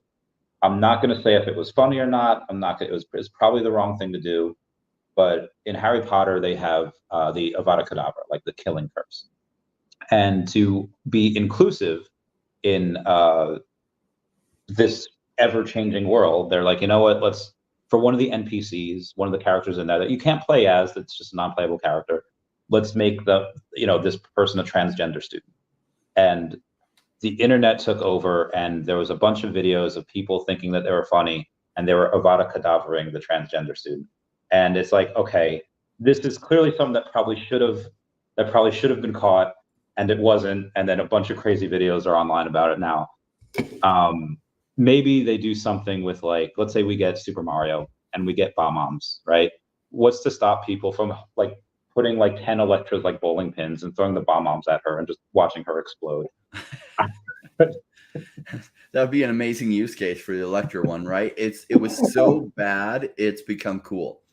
And it's cool to make memes about it because it was so bad, right? Like, and hey, cool. Like, do I hold that against Veve? Sometimes those things happen in businesses and sometimes they make mistakes. This actually has turned out to be a positive because it's so bad. It is cool. It's kind of like I got together, went all the way to hang out with Doctor of Stuff so we could watch Trolls 2, which didn't even have trolls in it. It had goblins, right? But they called it Trolls 2 because there was a troll movie that had some, so they're just trying to capture some of the fans there. And the movie's so bad, it makes it good, right? Like, so we didn't watch Star Wars. I traveled all the way to hang out with him and watch it because the movie itself was so bad. And Electra kind of hits that. It's so bad, it makes it memorable. Like the movie The Room with Tommy Wiseau. Probably the worst movie in the world, but it's so entertaining. It's so good. Stan asked if I will sell my shades for super chats. I won't. And got a little bit of, I'm probably going to wear the shades a lot anyway because these lights are so dang bright. Yeah. And I have to have the lights on to light the green screen behind so we can have this cool background. But secondly, I got some ice train. I've been playing Illuvium Overworld to really get a feel for if this game is going to be good, and I suspect it is. Oh. So, and how good? I don't know. I wouldn't say Pokemon levels because that's just a bar that's so high to hit. It's got a lot of aspects that people liked about Pokemon in it. So I just say it'll probably do pretty good as blockchain gaming goes big. Nice. But I won't sell them. I mean, these are Ray-Bans. I paid a couple $100 for these. I won't sell them for super chats. Put that money into OMI. Yeah, sorry. And watch your portfolio. You know, like it's better use of the money. Are we familiar with South Korean culture? If so, does Veve have items that they might go bonkers over other than Blackpink? I think Toki Doki is a pretty well-renowned or world-renowned brand. So anything Toki Doki, that's why I happen to have two of those golden dragons. Not the one we saw before, but the Lucky Rosso gold dragons, because there's only 80 of those. And if you take a look at Matt Gondek's, the Homer Simpson one of like 20 that he had, it actually is one of 16 because they kept 4. This is one of 88, they kept 8. So that's about 1/5 the supply. And if that's 1/5 supply, it should be about 5x the price, but it's not. It's about like 9x the price. So I thought there's a little bit of an imbalance there. And I feel like Toki Doki is just a little bit more well-known than Matt Gondek. So that's what I like. What about you, Rain? What do you think South Korean's gonna go crazy for? Well, I don't know enough about the culture to really know, right? So I'm just not super familiar. I have a really good friend that's single and we go way, way, way back. And he's like, I just love Asians. He's living in the States where there aren't a lot of Asians. So I was like, okay, after this coming bull market, we'll fly out and we'll go to Asia so you can meet all these hot Asian women. And so South Korea is going to be one of those stops. So maybe I'll be more familiar then, because I can't say I know that much about the culture other than I know K-pop is a really big deal, not only there, but a lot of the Asian countries and even bleeding into the UK and the United States and Canada. Can't forget about Canada. Yeah. There's for other things that they might do, again, what I saw on Earth 2, they just came in, bought up all the popular buildings in one country, all the landmarks. They caused the green candles. People bought in higher. They sold some, then they did it in another country. They did it again and again and again to no avail. I feel like that might happen here, where they just go and they talk to each other and say, okay, let's buy all these collectibles from this price to this price. If it drops down below, we'll buy more and then wait for those green candles to come and then we'll sell X amount of them and then we'll go on to the next one. I've seen it happen. So, fair warning, that is possible. What if the narrative doesn't hit this bull run? Is that possible? I guess anything's possible. I would say 99% chance it does, but maybe Randy, you might have a little different thought. So we asked a great question, right? So in the deal of investment, we deal in probabilities. So you have to go with probabilities. What are the probabilities that not only NFTs, because NFTs can run independent of digital collectibles, or specifically, you're probably greater asking, will like the digital collectibles narrative hit? And I'd say the probability is in the 90% plus range, maybe only 90% that the digital collectibles narrative hits. I'll take that bet over and over and over and over again. So like an investment, like I deal in probabilities. I've gotten better. Like honestly, my ROI, I'm embarrassed about my returns from my first bear market into my bull market, in that only 35% of what I bought survived. Now, I still made a 20x overall return, or from the bottom, I made a 100x overall return. But I didn't have somebody with experience that understood how to look at things like this, that was explaining how to think about things. So I had to go through a lot of the mistakes so I could then share those mistakes with you, so that I have a better gauge on what probabilities are for survival and other things. And so after being in for 7 years, and I specifically think about these kind of things all the time. I think about economics and the psychology of people behavior and how those work together all the time. And that's just the way my mind works, which is perfect background for crypto investment. I think about probabilities. And so when I am like, okay, 90% probability it happens this way, I'll take that bet. So it's kind of like the reason you can make money counting cards when you go play 21 is because you're using probabilities to stack the odds in your favor. And that's why casinos don't like it, because the odds are supposed to be stacked against you. And so when you count cards and you're stacking the odds in your favor, you have a probability of winning about 55% of the time. And over time, you'll make a fortune at 55% of the time, even though you'll lose a whole bunch. So in crypto, realize that if you're making these investments, you're playing the probabilities, you're still going to have things fail on you. That you're going to lose money, or you're going to make not always the best bet. Other things will outperform what you bought because you're just playing the probabilities. But if you're playing the probabilities correctly, you're going to do really well over time. And what I love about crypto, the reason why I won't learn how to count cards and go to the casino to try to count cards and do it that way, because in crypto, I feel like you can identify probabilities where you have a 70 or 80 or 90% chance of winning, or even higher than that. And if you win, you don't just make like double your money. You make like sometimes 30x, 50x, 100x, or 200x of what you invested. There's no other place in the world you can get those kinds of return on investments. And most people, even in crypto, don't even understand that. And that's cool. Like, great. Part of the reason there's such big gains to be made is because so many people don't understand that. I do help my audience and other people I talk to understand that. And some get it. Some still don't get it. That's cool. The ones who get it, I think a lot of my audience and many of Randy's audience are going to be super rich from this coming bull run, and even richer the bull run that follows that. Now, will the cycles continue after that? I don't know, but I think we have this bull run ahead of us. Then the pendulum will swing back. It'll swing way too far one way, and then it'll swing back, which means another bear market, great pickups. And if there's a really big pendulum swinging too far down, that means it will at least swing back at least another time. At some point, the pendulum won't swing as far down the road, but that's still down the road. Yeah. There's when we talk, I talked to this one guy at a party I met last week about some of these potential gains.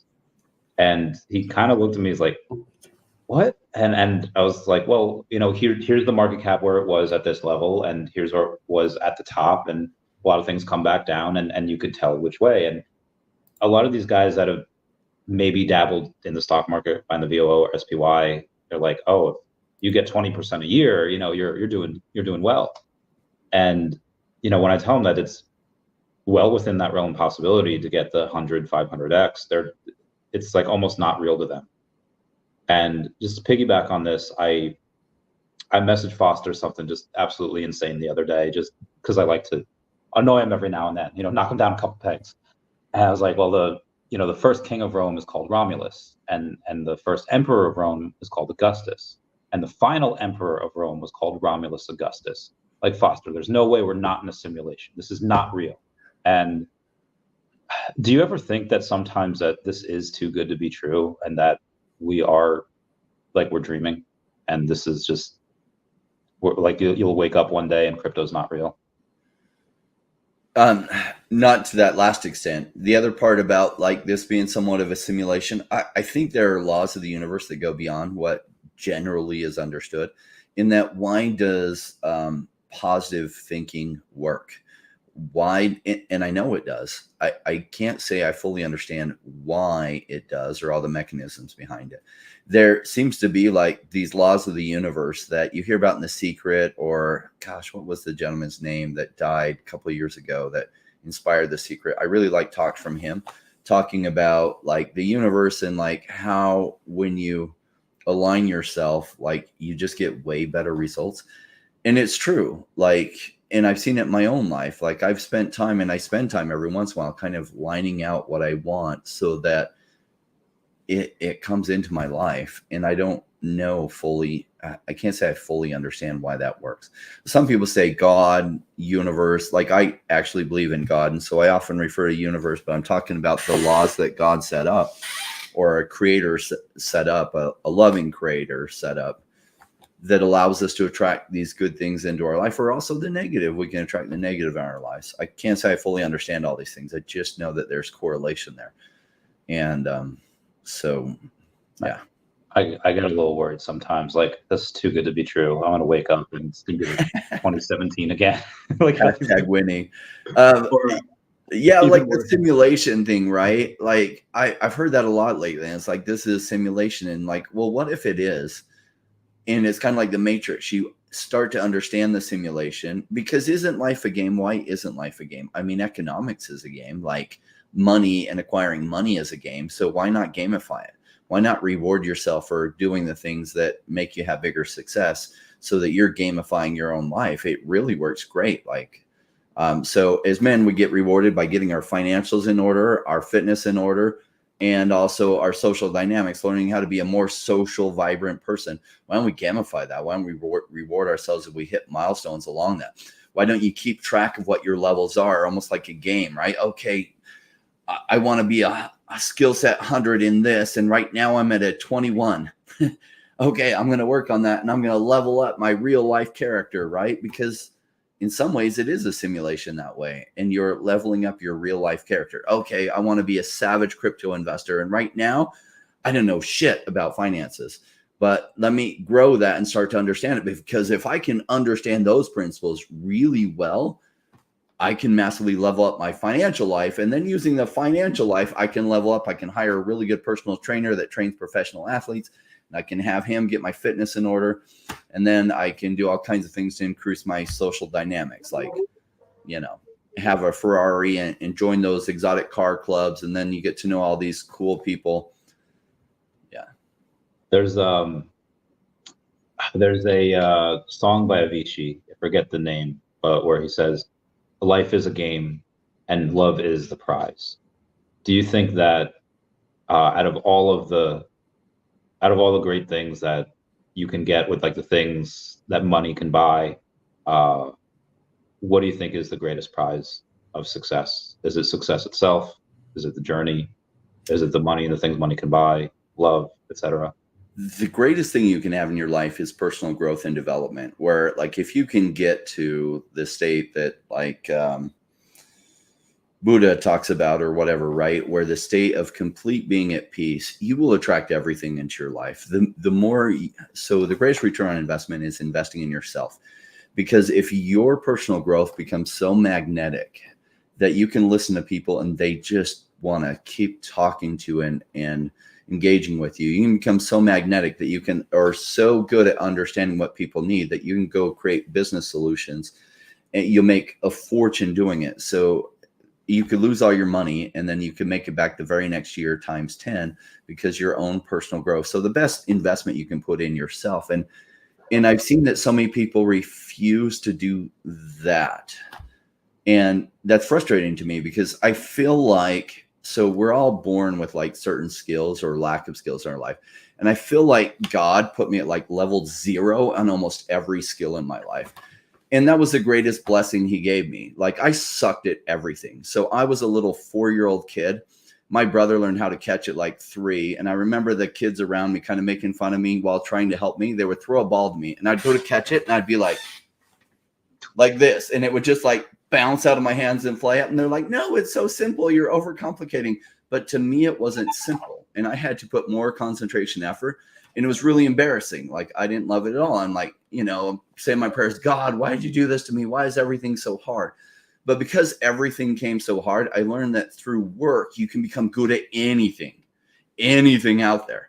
And that was like the greatest superpower, learning that at an early age, that because nothing came easy, I didn't expect so I wasn't naturally good at anything, because some people are naturally good at some things that comes easy to them. And then when something's hard, they're like, oh, I don't want to do that. That's hard. Like everything was hard to me.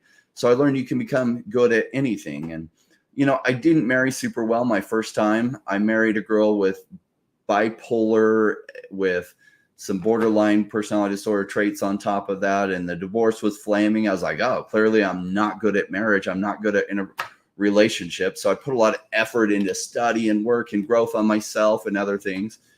And second time, I was able to attract a much higher quality woman in my life, but I wasn't afraid of like work and effort and personal development and growth. And a lot of people, personal development and growth, they won't invest in themselves, right? They're in the crypto space. They treat it like a lottery, right? Like they buy some token that they don't realize you want to learn to become a savage crypto investor here. If you're here for money, like some people are just here for the collectibles, that's cool. Good place for collectibles, and your collectibles will probably do well monetarily as well. But I see this space as like the best investment space I waited for my whole life. So I'm very focused on getting returns on investment in this space. And if that's what your goal is, why are you not learning to be a savage crypto investor? Like get really good at this game. People like Crypto went from a taxi driver to a billionaire in 2021. I think he had about 7 years in the space. Why can't you do that? Well, you can, but you have to become really good at identifying projects, identifying probabilities and other things. So are you investing in that? Well, you're watching this episode, which is cool. What else are you doing to become really good at that? Like one of the problems I had is nobody really looked at it that way. Crypto did have a YouTube channel. They talked about that for a while. Now he only talks about leveraging Bitcoin, which most people fail at miserably. And he doesn't cover things he used to. So when I created my channel, I wanted to cover these type of topics to help people become a savage crypto investor, because that's where the money is at. And YouTube channels don't generally cover that. So, leveling up your crypto investment skills, because really this is just business investment that we're doing. Why are we excited about Veve and OMI? Well, because their digital collectibles are superior in many ways to physical collectibles. It's still early days. There's not a lot of people in this space. If we're right on that, then they're going to go crazy. And both the OMI token and a lot of these Veve collectibles are going to go crazy in price. Really, this is just a business investment that happens to also be very fun. Well, cool. If you're here for the investment side, are there other projects that are doing something that their technology may revolutionize their industry? And that's what I look at. And that's why OMI makes up just part of my portfolio. But it's one of my favorite ROIs. And I'm slowly, as I get other things up, and OMI's cheap, I've been buying more and more OMI and working on 200 million. And after that, I'll be working on 1 billion OMI if it can only stay cheaper for about 3 more months. That might be a big ask, but we shall see. We hope so. There's Crypto Creative, which says, I don't want your opinion on this. He says Veve needed to succeed within the Web3 space in order to give themselves a path to mainstream adoption. The inability to provide a crypto on-ramp and self-custody has damaged their reputation with the Web3 crowd. No one has truly succeeded yet, but Veve had a massive advantage, which has been squandered away and will be very hard to recover from. The way I'm interpreting this is this person doesn't really understand what mainstream adoption is, not realizing that only 5% of the world is even in crypto, much less NFTs, much less in that Web3 space of NFTs. So does having the approval of OG Web3ers matter? And if they do get that, how much of a boon will that be to Veve with the mass adoption coming from other places? Yeah, so they'll come on board when they see the price pumping like crazy. And so they just follow green candles. So they'll never lead you to a buy early. Why? Because that's not how you grow a big YouTube channel. So when they say OG YouTubers, talking about the ones with the big channels, right? One of the ones I know that was new, or he wasn't new when I was new in crypto in 2017, his channel has been outdistanced by everybody's. Why? Because he covers early stage projects, and nobody's searching for early stage projects. That's also what I cover, which is why my YouTube channel is only so big, because the YouTube algorithm punishes you severely for covering things that people aren't searching for. So they're particularly covering what is pumping, because then people are searching for it. The algorithm says, hey, all these people are searching for it too. They push it out not just to those people, but to everyone else, and your YouTube channel gets really big. But this is why you do terrible buying what they're talking about, because then you're buying late, you're buying high, hoping it goes higher, and you get punished. And at some point, OMI will be going crazy, and they will all be covering it like, I knew this was going to happen. And even Paul Barron will be like, oh, look at OMI up again. Oh my gosh. Oh yeah, I called this way back in 2022. Yeah. Which then in 2023, you said OMI's dead, and Veve's dead, and everything. And we will not forget. But at some point, even Paul Barron will be like, oh my gosh, look at OMI. I knew this company was going to be a big success, and holy cow.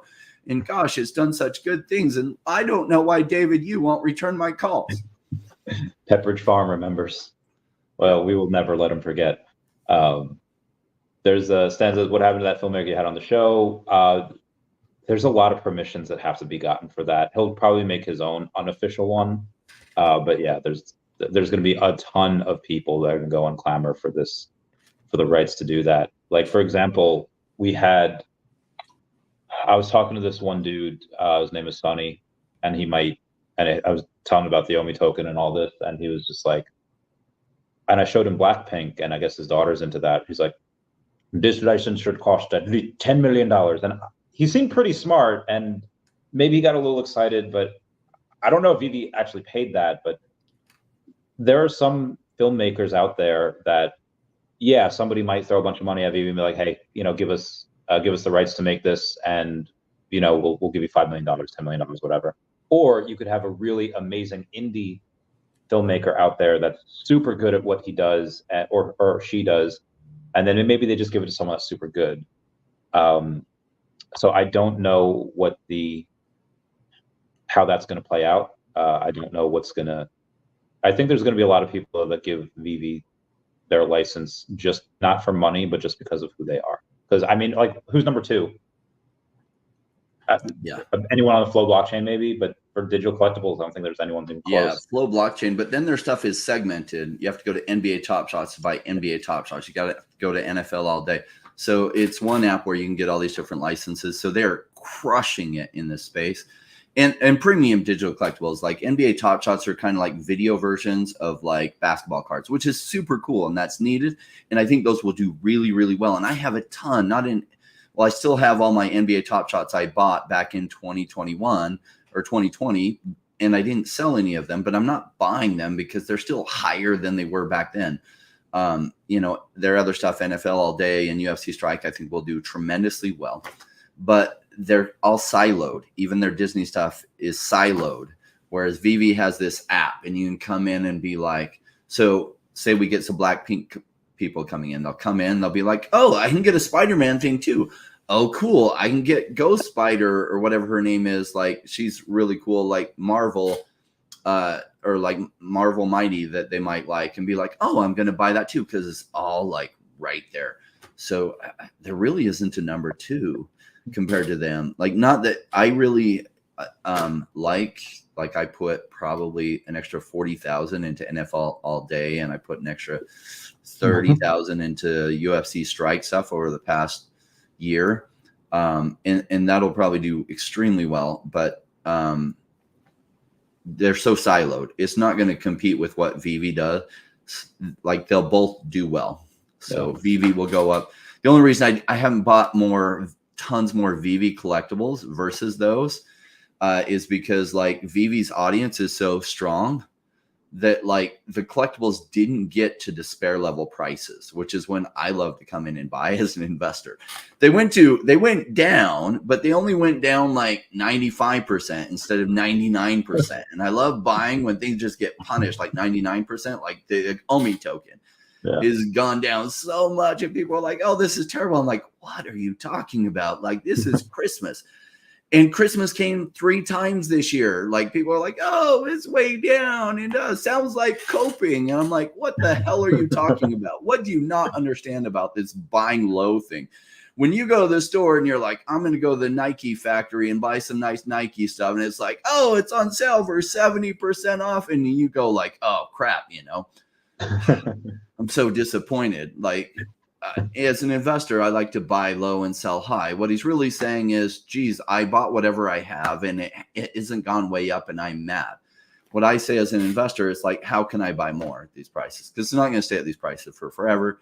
When will it turn around? Well, when the narrative comes for digital collectibles, and that narrative will hit at some point, and then it will go absolutely crazy, and then it will be sell time. So when it's low, it's buy time.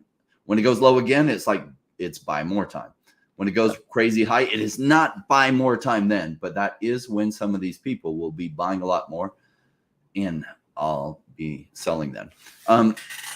Stan, I think, asked the question like, where do you level up your crypto investing game? I wish there was a lot more in this, and it will sound self-serving, but I do have a course on this called Zero to Crypto Hero. The price is going to go up because I'm redoing the course some and making some additional improvements to them. So right now it's $400. You can get it with a discount code and only pay $200 for it. I also will have a free course that will be a version of this with some different information that will be launching sometime in the next month or two. It's not that it's a free course, it's $200 for that course, but the first 500 people will get it for free. So first 500 will get that course for free. And that's part of what I've been working on. And a lot of that is just like, I'm made for investment. Part of why I did in real estate was real estate consulting. So people made smart investments as well as my own investments. Made tons of investments myself. At one point, I owned 14 properties. I think 11 of them were homes and 3 were land. And I helped a lot of people buy investment real estate, which they did very well in. I did very well until I got divorced, and then I got savaged in that divorce. And the pullback on top of the divorce, I got wiped with those two things happening at the same time. So yeah, that was fun. But I did real estate and real estate investment for 17 years prior to crypto, and then crypto for 7 years. And so I kind of went through some really hard lessons the first 4 years because there was nobody out there that taught me these things. I wished I was looking for it. I was hungry for it. But a lot of people don't think this way. I know Crypto thinks this way, and he would be the ideal person to make a course on exactly how he thinks. He hasn't done that. And the truth is, so the few percentage of people that really think this way, they don't make courses about it. They just do it. They don't necessarily want to teach other people to do it because then that might cut into what they're making. For me, I think there's more than enough money for people to go around. I don't mind sharing how I think about it. In fact, I enjoy that because I want a lot of the people that I come to know to be massively financially successful too, so that I can go visit their yacht sometimes. Maybe they do super well and I go visit their island sometimes because my island will get boring after a while. Your island will get boring. There, some people, I can't find the comment. They're looking for, hope that Veve's going to have some type of metaverse concert with Blackpink. When the pandemic was happening, did you ever watch any of those virtual concerts that people were doing? My kid did one of them, right? And I was like, oh, this is like, I have ADHD. So like it had massive amounts of information going on and all these different people doing their little dance moves and stuff. And I was just like, this is complete and utter craziness. And like, I walked out of the room. I was like, I understand there is a total market for this. How interested am I? Not till the technology gets better. I'd rather go experience it in real life. And so cool. But are lots of people going to do this? Yeah, especially when you could be in the Philippines, you have no access to seeing it in real life. Say you don't have a lot of money, you can't spend $1,200 to go to New York City to go to the concert, to go to Las Vegas to go to the concert, or LA, like to the big concert, and you can pay 10 or 15 or $30 to join in with your headset that you already have. Yeah, a lot of people will make that decision. There's a post by Jeremiah Aoyang that said, it's been a brutal, brutal market. There are about 1,000 applicants for every job opening, according to data on LinkedIn. Those who have built up a great network and also a personal brand stand to benefit more than those who have failed to invest in these things over the last several years. A personal reference to hiring managers is a cheat code, even if you have an Ivy League background and worked at a top FANG company in a senior role. I can attest to this. When I was in high-risk lending, I made as much money, if not more, than some of my counterparts that had gone to Ivy League schools.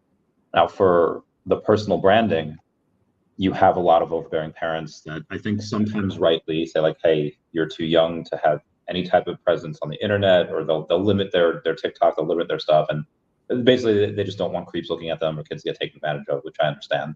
But I think at some point you do have to cut those apron strings. And at some point you do have to say like, hey, if your kid is good at something, let them game, let them make designs and sell things on Etsy. As a parent, if your kid had an interest in something, but it meant them kind of showing some FaceTime on them or whatever, how do you go about addressing that? Do you let them do it? Do you just do it, but advise them on it? Yeah. So my first 3 kids were girls, and my second 2 were boys, and they're at an age that like. So my oldest daughter is like, or youngest daughter is 18 now. So it's like she's at an age that's like, that stuff. And my boys, I would strongly encourage it. That'd be great. One of them was like, I want to be a professional YouTuber. I'm like, go for it, because the skills that you like going on that journey, a lot of people aren't going to succeed, but that doesn't mean even if he doesn't succeed, he succeeds in some things, because his personal growth and development through that, learning how to talk on a camera and interact with people, maybe even get guests on, and how to have an interesting exchange with them. Those are all super beneficial skills that a lot of his people the same age won't have. And so even if he doesn't make millions of dollars from it, then he's going to get valuable skills that a lot of other people won't have. And it'll be a great resume piece. And, and great on his journey towards personal growth and development. Agreed. There's a, Professor Bloom says 0007 was nice yesterday, a little pump. He said there were whales at siphoning the profits. I don't know if there's any proof of that, because for me, and at least the whales that we associate with, we're not selling anywhere near close to the 000s. Most likely, again, in my opinion, it's people that are fine with taking that, 15, 20%, profit, and then maybe trying to rebuy again because they want to get cute with that. I'm not doing that. Then it says rinse again, repeat, rinse, repeat, job well done, we like it low. What are your thoughts on that? Do you think some whales are just waiting for exit liquidity, or do you think that more often than not, they're not playing those types of games because those types of games have pretty minimal gains for a lot of effort? I'm still somewhat curious to know who's selling at these prices, and maybe it's public that have gotten scared. Like, I don't understand who's selling at these prices. Isn't the whales that we know, and they don't play that whole game of like pump it up a little bit and then sell into that. There are some people that play that game. I don't know those people.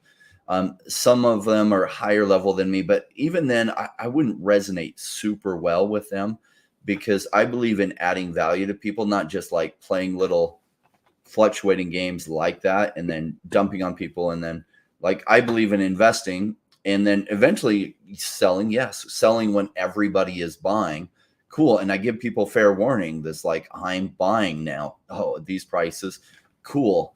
For whatever reason, somebody is still selling at these prices. I don't know who they are. I don't know what the hell they're doing, but cool. Thank you for doing that. And clearly they aren't listening to me. And then later when I'm selling, I'll be screaming, okay, I'm selling. And guess what? People won't be listening to me about that either. And that's cool. So they'll be buying at highs. And some of them I'll be selling and they'll buy and it will go higher from there. And I'll be happy for them. Cool. Like, but because you don't know where the top is, I'll just be selling and probably it'll go higher and I'll be selling some more and it'll go higher and I'll be selling some more. That's cool. That happens. And people will be like, yeah, I bought the OMI from you. What were you talking about? I'm up 400x. It's like, congratulations. You might want to take some massive profits. In fact, sell at least a fourth of what you have, and then you'll be out and out of risk, because at some point there's going to be a massive reversal. No, it's never going to stop going up from here. Okay. Okay. So I covered Solana when Solana was peaking at like a couple $100, and people are like, and I'm like, it's been going, everyone's been saying how it's just going to go up from here and stuff. When I hear those words, I get concerned. If I had a big Solana position, I'd be taking profits. They're like, you're wrong. Okay. Solana retraced like 50%. Why? Because nothing runs up for forever. Now, is Solana going to go up more from here? Yes, undoubtedly. It's going to. Now, might it come down more in the short term? Who knows? I don't know. Will Solana do better in the bull run than it has already? For sure. I don't see why it wouldn't. Probabilities are very high that does even better from here. But man, people that had taken profits there, that would have been a great point to take some profits. Yeah. Get ready for that retrace. Philip B says, is Crypto Rain interested in a course called How Do I Create a Good Prenuptial Agreement? Philip B, I'd be really interested in a course called How Do I Create a Great Post-Nuptial Agreement? So I'm married. I've been married for 7 years. She is a great woman. I do believe in society that prenuptial agreement keeps your marriage incentives aligned tremendously well. Why? Well, I was actually talking to a really, really rich guy last night, and he said, I'll never get married again. And I was like, tell me about that. And he's like, well, here's what happens. I get married and they instantly have a huge financial incentive to divorce me, because while they're living with me and stuff, they get access to some of that money. But like, and we go out and have trips, but they know if they divorce me, they can have half of it. And so they can instantly become a millionaire by marrying me and then divorcing me. And it's just a massive financial incentive. He's like, I can't get married again. I was like, I totally get that. So like prenuptial agreements can help you with that, so that if they lose you, if they lose your interest and lose you, they get nothing. But they're never going to lose you. They're going to work hard to keep you. Why? Because they're not this millions of dollar jackpot at the end of the rainbow. If they suddenly get tired of you and divorce you, and what, 90% of divorce or 92% of divorces are filed by women. Why? Because the system is broken in incentivizing women to divorce men. And like I got re-singled. Like I had been married and I was single again at the age of like 32, and very social back then. I knew lots of men and women that were single, and I talked to all these women. Like one woman's like, yeah, my husband just wasn't working as hard at upgrading his life as I was. And I was like, how are you finding the men you're dating? Well, all the ones that I'm interested in are dating like 17 different girls. It's like, yeah. And I was like, what about the man you divorced? Oh, he was making $200,000 a year. I was like, wow, pretty significant. Was he taller than me? Yeah, he was taller than me. Okay, so you divorced a top 2% of men, man, because he wasn't like, so you're doing CrossFit and stuff. So you're fit. That's cool. Because he wasn't quite living up to your expectation. And you thought you were going to find better out there. How's it working out for you? Not very good. If you could redo that decision, would you? Yes. But the incentives were she'd get divorced. She'd get access to half that money. So she didn't have to work. She had all this money in alimony coming in. And yeah, I just the incentives are screwed up in North America, Canada, most of the modern world. And so prenuptial agreement, smart idea. The thing about prenups is that they're often held up in most states, but in like California and New York, a lot of them I've seen them being thrown out before. So to look at the state you're in and determine, hey, are they going to be really overzealous with this and just side with the woman no matter what? Or are they going to be like kind of cool? Just again, pay attention to your state and how people are voting. Thanks, Golden Assets. It is an awesome stream. So I kind of want your opinion on this. I talked with Veve Magic a little bit yesterday. She was unaware of the debate. Are you aware of the man versus bear debate? The man versus bear? I guess there's actually two debates. Like, so one is, I don't know how many men were polled, and they were just like, you know, what animal do you think you could take? And like a good 5% of men was like, yeah, I could take a bear, like grizzly bear, like 1,200, and they like actually believed it. That I think is absolute nonsense. You're not taking a bear. And then there's another question posed to, I think it started on Tumblr. Of course it did. So women said, like, would you rather encounter a bear in the woods or a man in the woods? And like the logic was like, well, you know, both of them can hurt me, but you know, the bear's not going to lie to me, and a bear's not going to cheat on me. And it's like the low preservation that and I feel like most women are like, no, I'll be a man. That, you know, the odds of them killing me are pretty low. Odds of bear killing me are pretty high. But I feel like some people just have this low preservation. They always put themselves in dangerous situations. What is your take on that? Thanks for the beer money. Like in the woods, I'd rather run into a man, because most men, like, you can understand what their incentives are, and they're pretty agreeable and great to deal with. Like, I find most people are great. Yes, there's a few sociopaths. Oh, you can identify them. Like, and part of this just comes through experience, right? I was like, in some ways, really naive as a kid. I just thought everyone just understood that honesty is generally the best policy, and that if you do right by others, you'll get ahead. I learned, yeah, there's a bunch of wolves out there. Cool. So I learned that. And after a while, you just pick up the patterns of their body language behavior. If they had bad intention, almost always start showing up in their body language towards you. So if you're in the woods, you start seeing their body language weird. Listen to that. That's your gut telling you, you know, this person has bad intentions from you. The bear is like 50% chance. It depends. If it's a grizzly, if it's a polar bear, there's like a 95% chance he's coming for you. If it's a grizzly bear, I don't know. Does it have cubs around? Is it female? Your chances with a grizzly bear are actually better than a polar bear. That polar bear, they do seek out humans for food. Grizzly bears, more territorial. The male's going to be territorial. He's going to come after you for being in his territory, maybe. The female, if its cubs are around, is going to come after you to protect its cubs. Unless you're a ways away from the cubs, then it's going to leave you alone. So if it's a black bear, it's probably going to leave you alone because they go through a computation too. How much damage can this person do to me? Black bears are smaller. They were like, I don't want to take the risk unless I'm really, really, really, really, really hungry. And so grizzly bear, it looks at you and says, you can't do crap to me. If you're bothering me, I will just kill you. And the polar bear is like your food. So I guess if it was a grizzly bear, I'd rather take the man by far. Polar bear, rather take the man by far. I don't care. Even if the man's intent is to kill me, I'd rather fight a man than a polar bear. Yeah, I'd rather fight a man because I know some black bears can be scared off, you know, if they're, you know, if you're super loud and super like, you know, you run at it, right? Yeah, you just pattern interrupt it. Oh my gosh, he's chasing me. Prey never chases you.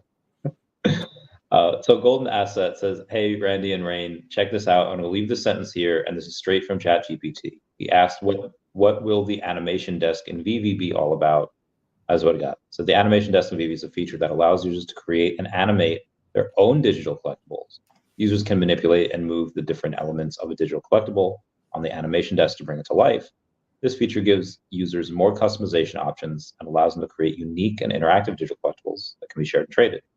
Now, we have had many times where ChatGPT is just wrong and they have outdated information. It will just make up information when it doesn't know the answer, which they have a word for that, an AI, that like sometimes it just makes up data. So you have all these lawyers that have been using stuff to help to put together their legal briefs, and they submit it. And when that gets fact checked, it's like, oh, this case in 1932 found this, and they look it up.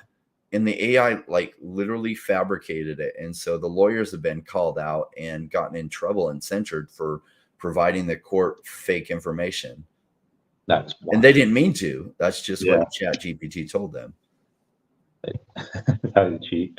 But yeah, I would hope that maybe somehow it knows. I don't think it knows, but maybe it does. That'd be pretty awesome. What's up, Bill Gardner? So in 11 days, it will be May 22nd, which is Bitcoin Pizza Day, famously commemorating the day when programmer Laszlo Hynix purchased 2 large pizzas for 10,000 Bitcoin in 2010.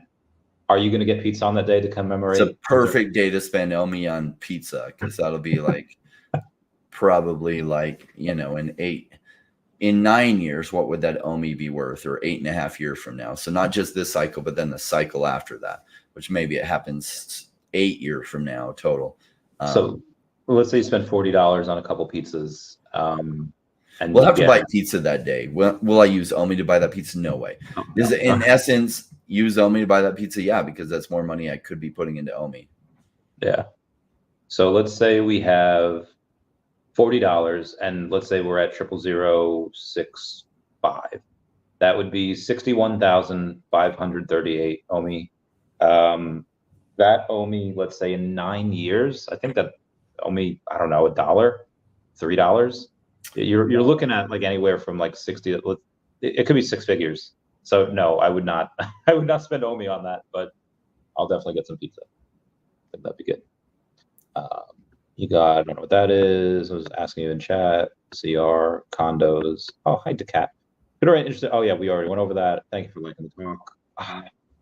So there's, in traders, they always say, okay, well, you plan the trade and then you trade the plan. I currently do not have a plan. I have some tactical goals and like a rough approach on what I want to do, but I don't have any plan set in stone. What about yourself? Well, at 5 cents, I'll be taking profits, and maybe I'll be selling some prior to that, only if Ecomi is way up and other things that I really, really like are still down. So then I'm not really taking profits. I'm just rolling into something that hasn't pumped yet. For example, I bought more OMI using funds like AOS. I was buying AOS for cheap during the bear market, and it's way, way, way up. So it hit almost $1 billion market cap. So I'm taking sold half my AOS, and I was rolling that into OMI tokens. So I still have some sell orders on AOS that haven't gone through yet. And so when those hit, I'll be able to roll them into AOS, or excuse me, into more OMI, because OMI is cheap and AOS is relatively expensive. Could AOS go up from here? Yeah, it could probably possibly do another 20x from here, but it's already gone up so much that maybe it gets another 5 or 10 or 20x from here, whereas OMI has further upside potential in my estimation for my own investment from that. So it just seems like a smart trade. Now, at some point, OMI might be in that situation that it's gone up like 50x, and I'm like looking at how many more x's might it go from here. And yet this other project that I'm highly interested in is still cheap, and the narrative hasn't hit yet. So it might get put on the chopping block, just portions of it, right? Rolled over early, even if OMI hasn't hit 5 cents yet. But at 5 cents, it's like take some profits. And then and I don't go at exactly even numbers, like directly at 5 cents. It's usually somewhere around there. And then like maybe 10 cents and then other things. So give me just a second. I'm going to step away just for a sec, grab another drink, and I'll be back in just a minute. Coolio. Rain loves his Rockstar energy drinks. He brings coolers of that everywhere. Anyway, for me, the take profit levels, it might largely depend on hype. Like it might largely depend on, do I see a ton of, we're going to see a ton of hype at like 0.005, and hopefully at that point I'll be a millionaire again if I have 200 million, which I'm looking at. Hopefully by the end of the month I can get that. Not that I expect to be 0.005 anytime soon. I'll give that a couple months. But really, when I start getting recognized everywhere, then I'll be like, okay, it might be time to sell.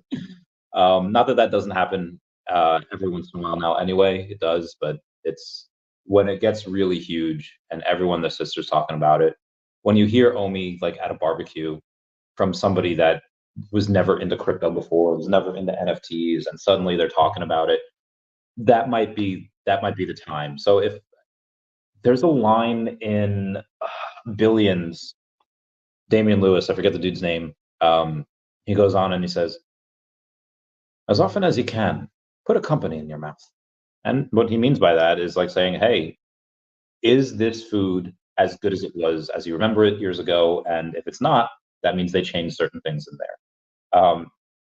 And that's a good way to keep your finger on the pulse for anything publicly, like Yum Foods. Yum Foods has so many different, whether it's McDonald's, Taco Bell, Burger King. I don't know which brands are in Yum Foods, but it's a lot of the main ones. Go out and be social with people. See what they're talking about. See, like Gary Vaynerchuk used to say, he's like, I love my kids. I love teenagers, and not for the reasons like that you think. Yeah, kids are cool. They're awesome. They bring love into your life, but also because they know what's going on. They know what's popular right now, and they know what are the certain things that you have to look out at. That's how he found Among Us. That's how he found, Roblox, all these things, and what grabs their attention. Be sociable and be around people and see what they're talking about. For gamers, what do they like? What do they dislike? What's gonna fly and what's not gonna fly? So depending on what the hype is, might be depending on where I sell. So I'll keep y'all posted. What were we talking about before we left? Oh yeah, so I was taking a look on Take profit levels. I was taking a look on your on the stream that you had posted over on Twitter, which is ours, and you saw this girl named Molly. Oh, I love that song. There's a girl named Molly in there. It's like, oh, nudes in profile, and I've seen a couple of these companies, and they're probably ran by dudes that have these like AI influencers, and they're these girls that are not real, they're AI. What does that do to people, specifically men? Because I don't think women have really any issues going and getting what they want. But what does that say about society, where the most popular influencers and girls on OnlyFans are not real and they are artificial intelligence? Puppy, calm down. It's going that way. There's an interesting thing happening that's not really happened in history before, so we don't have a pattern to go off. Generally, over time, like because of social media and women are able to get, like, because of dating apps, women are able to get way more attention, and that's something that drives women is attention. They're able to get all this attention from men, and that they're actually gravitating towards like really dating guys who are sixes, sevens, eights, nines, and tens. So that leaves all the guys who are fives, fours, threes, twos, ones. In many cases, sexless. And whenever that happened in history, like all those people would become violent. But now they have prawn, and so they're less violent because they're getting actually some kind of stimulation there. And then they're going to have sex robots. And then they have OnlyFans, so they get some kind of interaction on OnlyFans, which they're like, hey, I'm getting everything I want out of a relationship without the headaches. And it's like, you're not actually getting everything you want out of the relationship, but you're getting enough that you're happy with it. Cool. I guess that's not going to be my choice, but people that go that way, cool. It's free world. Do what you want that way. And many people are. They're like, oh, I don't have all the headaches and stuff, because learning how to navigate a relationship is hard work. Like I massively failed the first time. And I really worked for like 7 years while I was single to understand what had gone wrong and how I could pick better, how I could also be better. Because there's never just one crazy in a relationship. There's always two, because if you're completely healthy, why did you not run the first time that crazy behavior showed up? So I had to address a lot of my own things and upgrade myself and work to upgrade. And it's tons of hard work and years of hard work. And so a lot of people don't want to go through that. And it's like, oh, sex robots, OnlyFans and everything, they can interact. They feel like they're interacting with the person on OnlyFans. They're interacting from some person with some person in the Philippines that's chatting on behalf of that OnlyFans creator. And then it will be with AI, right? And so then you're definitely talking to either AI or you're talking to some person out of the Philippines. And you know what? Some people are going to be cool with that because they just want some interaction, right? What I think is AI is going to get rid of OnlyFans creators, because they're like, this AI can pump out 100 images a day and you're only able to do like 5. And so, there will be some need for like OnlyFans creators. I think I've actually never really spent time on OnlyFans. All I know about it is what people talk about it, because I've never definitely paid somebody. I went to the website and I was like, oh, this is interesting. But like, I didn't really search through the people and stuff. And I'm like, yeah, I'm not going to pay girls for this. Like, I have an amazing wife. I'm happy with that. I get my needs met. So, but I like to understand the business model of it. And I like to understand societally how it's doing so well. The business use case of that is fascinating. And I think AI is replacing a lot of things, right? So someday, like AI YouTubers, I'll be able to sit in front of like a capture screen for like 5 days and say everything I know about crypto investing. And then I'll be able to turn on an AI bot of me that will be able to pump out live videos once a day for an hour. And that will be amazing, right? So what I would love to see is AI that's better than me at making pop culture references from things that no one will understand from 30 years ago. I think that's just another level. What I think AI could do is like, because there are certain things that girls are not willing, or people in general are just not willing to do, especially on OnlyFans. But if you have an AI, so, oh, can you do this? And then I'll be, okay, this is freaking weird. All right, let me get this glass ship over here, and they could animate, whatever they want. Yeah, that'd be heckin' wild. It can be very, very personalized to each person. Yeah.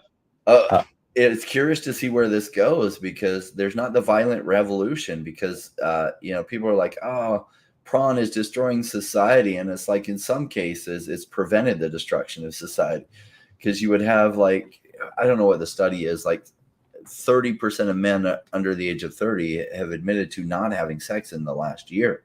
Yeah. 30%, like that's usually a number that then people lead to revolution, but because of prawn, they get some sort of stimulation there. So I don't know that I come to the same conclusions as some other people do about it.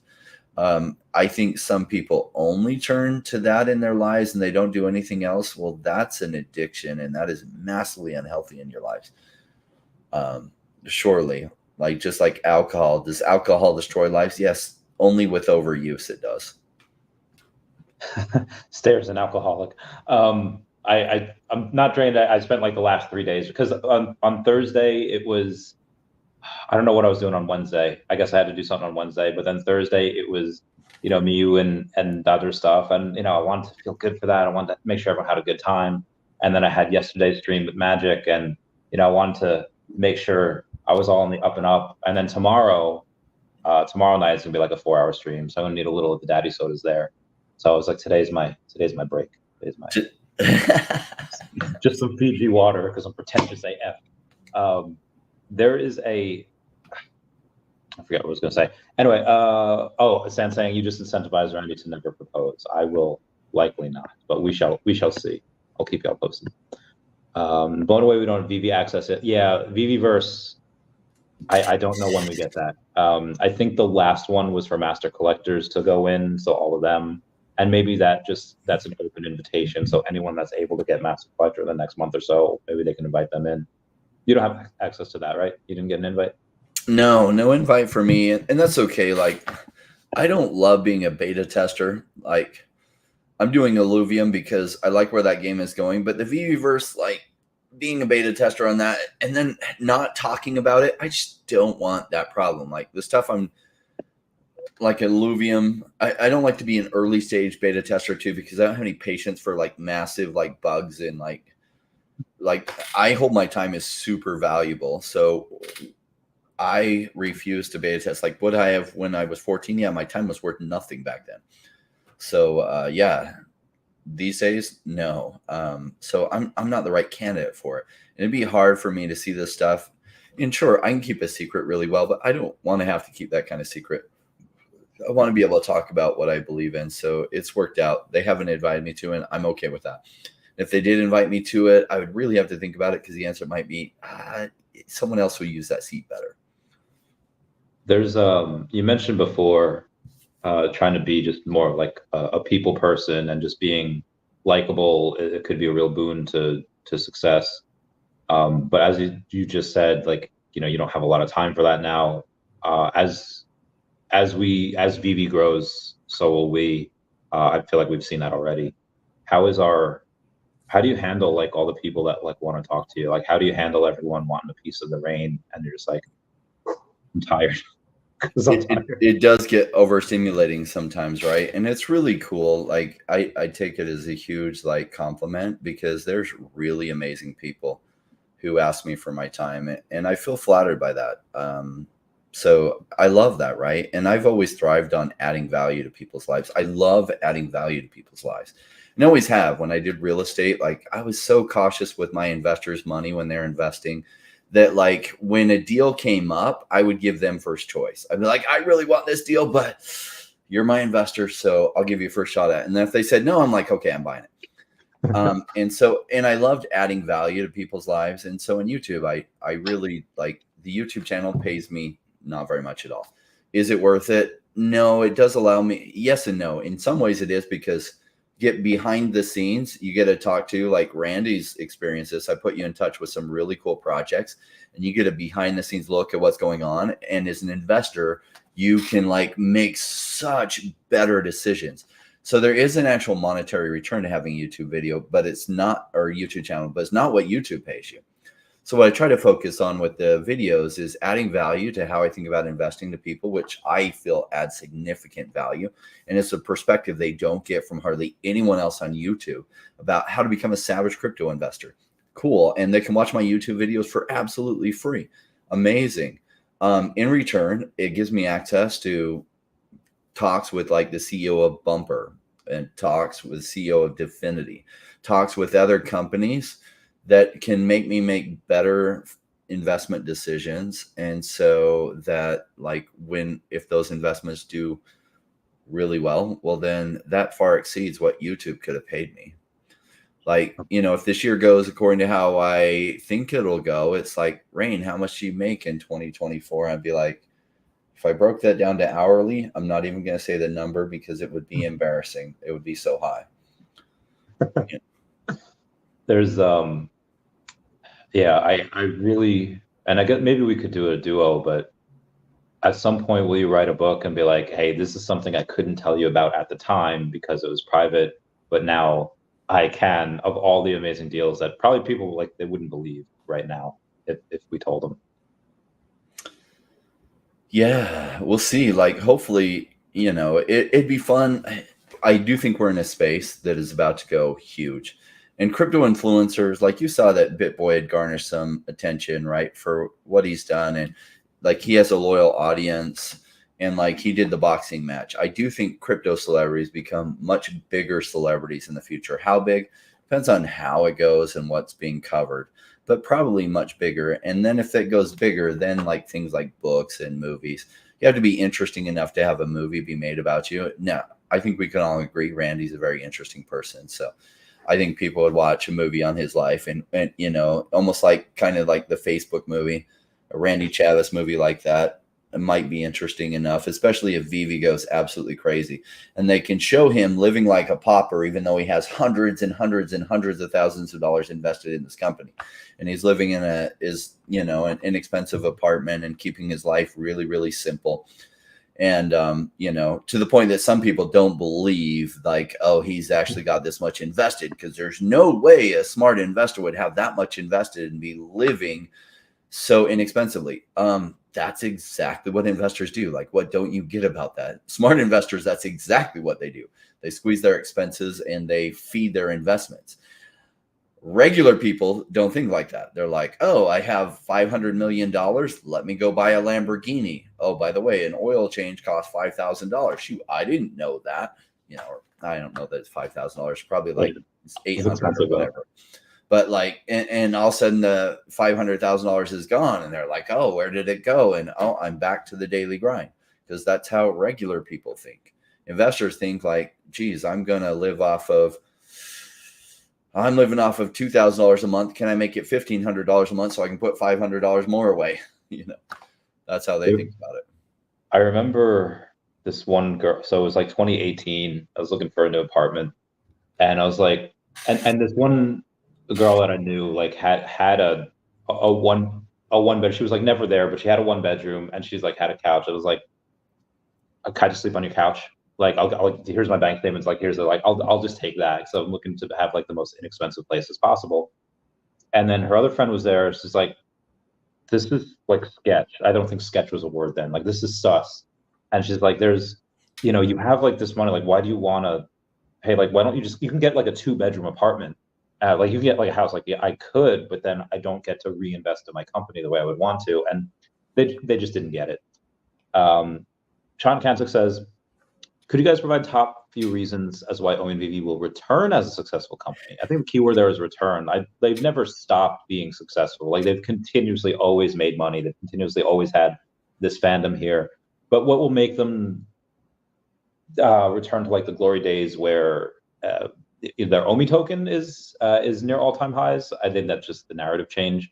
As far as any specifics, OMI to NFT will help. It's like when you work out, it's like, okay, well, yeah, fish oil helps your joints, and BCAAs help recovery, and protein helps, and so does that thing that you take that's supposed to drink a lot of water with. I forget what it's called. So everything just helps a little bit. So for Veve and OMI, I think just the Blackpink thing is helping a lot. Then you're going to have the ambassador program roll out at some point. That'll help a lot, get the word out. OMI to NFT will help. Burns will help. So it's all just little things, little by little, and it'll add up to a lot at some point. What are your thoughts? Yeah, we'll just chalk it up to a poor choice of words about returning to be a successful company. What he probably means is the collectible prices are down and the OMI prices are down. And had they done things right, that wouldn't be the case. That's just a wrong analysis. Basically, a bear market happened.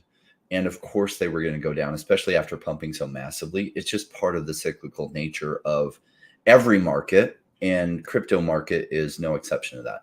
So there's a massive wave of adoption every 4 years, and things go massively crazy. And then it cools off, and a whole bunch of people like flee the space when things get cheap and boring instead of sticking around to buy them. And so you might see that as a lack of success. I just see that as a normal cycle. Cycles, like every company goes through that with their stock price. why would crypto be an exception to that? What could OMI have done so that it wouldn't have gone down? Now, it was just going to happen anyway. So could they have done things if they had been completely perfect and done all the right perfect things? Would OMI probably be higher? Yeah, it would be higher.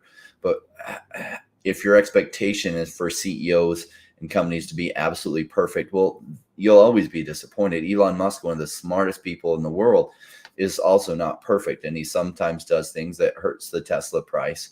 Cool, that just happens. OMI is going to come back in as we're seeing the crypto wave come back in. So as Bitcoin breaks 100,000, a lot of people will wake up to crypto again or Bitcoin, and they'll be like, dang, I knew I should have looked into Bitcoin back when it was 30,000 and now it's 100,000. So let me just refinance my house, pull out 400,000. I'm going to throw that into Bitcoin. And then they're doing more research and they're finding other things. They're like, oh my gosh, this thing has Batman and Superman and it has all these comics on it and stuff. This is really cool. Let me sell 2 of my Bitcoin now, and I'm going to roll that into this OMI token that's associated with it. So then OMI goes crazy. And so if that's what you mean by, returning to success, like it's just the cyclical market is going to return it to success by your definition. I think they've been massively successful even during the bear market when you're looking at them as a company, because they've built such a fan base that they can sell these collectibles. They're still selling really well, even in a down market. And they're actually have tons of revenue coming in, whereas most crypto companies don't. They're living off of funds that they've raised in order to pay their bills, whereas Veve and Accumulation are actually able to live off of funds that they continue to earn through selling collectibles. So they're, by my definitions, been successful the whole time. Their token price will go crazy coming up, right? So coming soon. I don't know exactly when. It's just when digital collectibles narrative hits. And as we were talking about before, 90% chance or greater that it's going to hit this cycle. It's probably much greater than that, but I don't know exactly where the number is. That's just my estimation of it. I don't see why the digital collectibles narrative doesn't hit this coming bull run. And you'll see the cascade effects that happen. Clearly, this is your first market cycle within the crypto space, and 90% of the people in the stream or higher, this is their first cycle too. So you're not asking a question that's out of the ordinary. It's very, very normal for people when it's their first cycle because they don't understand the pattern of these cycles yet, especially if you haven't been watching my videos for a while. I talk about this all the time, but almost nobody on YouTube talks about this all the time because that's not what they do, right? Most people on YouTube and talk about crypto, they talk about whatever project's hot at the time, and they gain a big audience for talking about what's hot. I step back, take a bigger look at the picture, and teach people how to buy low so that they can sell high. So why am I talking about Accumulation right now? Because it's massively undervalued for what the price should be. Cool. When OMI is 5 cents, will I be talking about it? Yes, I will be talking about it. Some, not near as much. And I will not be saying, gosh, I love these prices. Buy. I'm buying more. No, I'll be selling. And so people will be mad at me because I'll be like, so people are mad at me now because I'm talking about OMI and buying it. Cool. That's actually a sign that I'm doing things right. People will be mad at me later when I'm selling at 5 cents. What are you doing? It's going to go to $5. I hope so. But in the meantime, I'm going to take some profits because that's just what smart investors do. Yeah. I mean, I don't know if I'd be able to take it if I sold at 5 cents. It went to $5. I mean, not that I don't think it has any. Not that you would sell 100% at 5 cents, because I sure wouldn't. Yeah, no, but I would.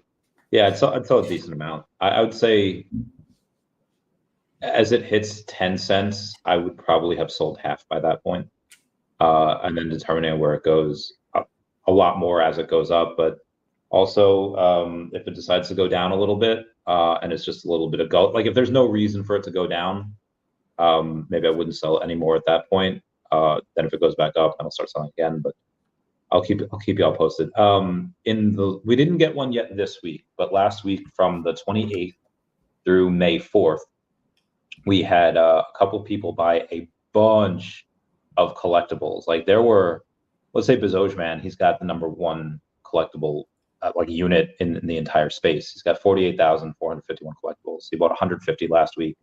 Jayco bought 233. Mr. Rolex bought 196. Husk Show bought 304. And they're not even in the top 3. The top 3 belongs to Curtis M. Cooper bought 374, Stefano 08 bought 405, and Bounder Yo bought 1,743.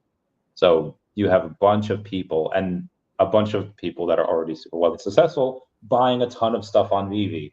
Why are they doing that? Probably because they think that a lot of what they're buying is going to go up, even if it doesn't do like a 20x. If you have like tens of millions of dollars, you're not too concerned with doing that 100x. You kind of want to maintain, and then obviously you want to have a bunch of games as well. But if they have their bags already packed in other things, a lot of this is just fun. And then also in conjunction with being fun, they'll likely make something on it. Thoughts? Yeah. So when we get to that hundreds of millions point, will we be trying to invest for 100x returns only with a fraction of the portfolio, right? So a lot of it will be like, okay, how do we get 10x gains from here? Cool.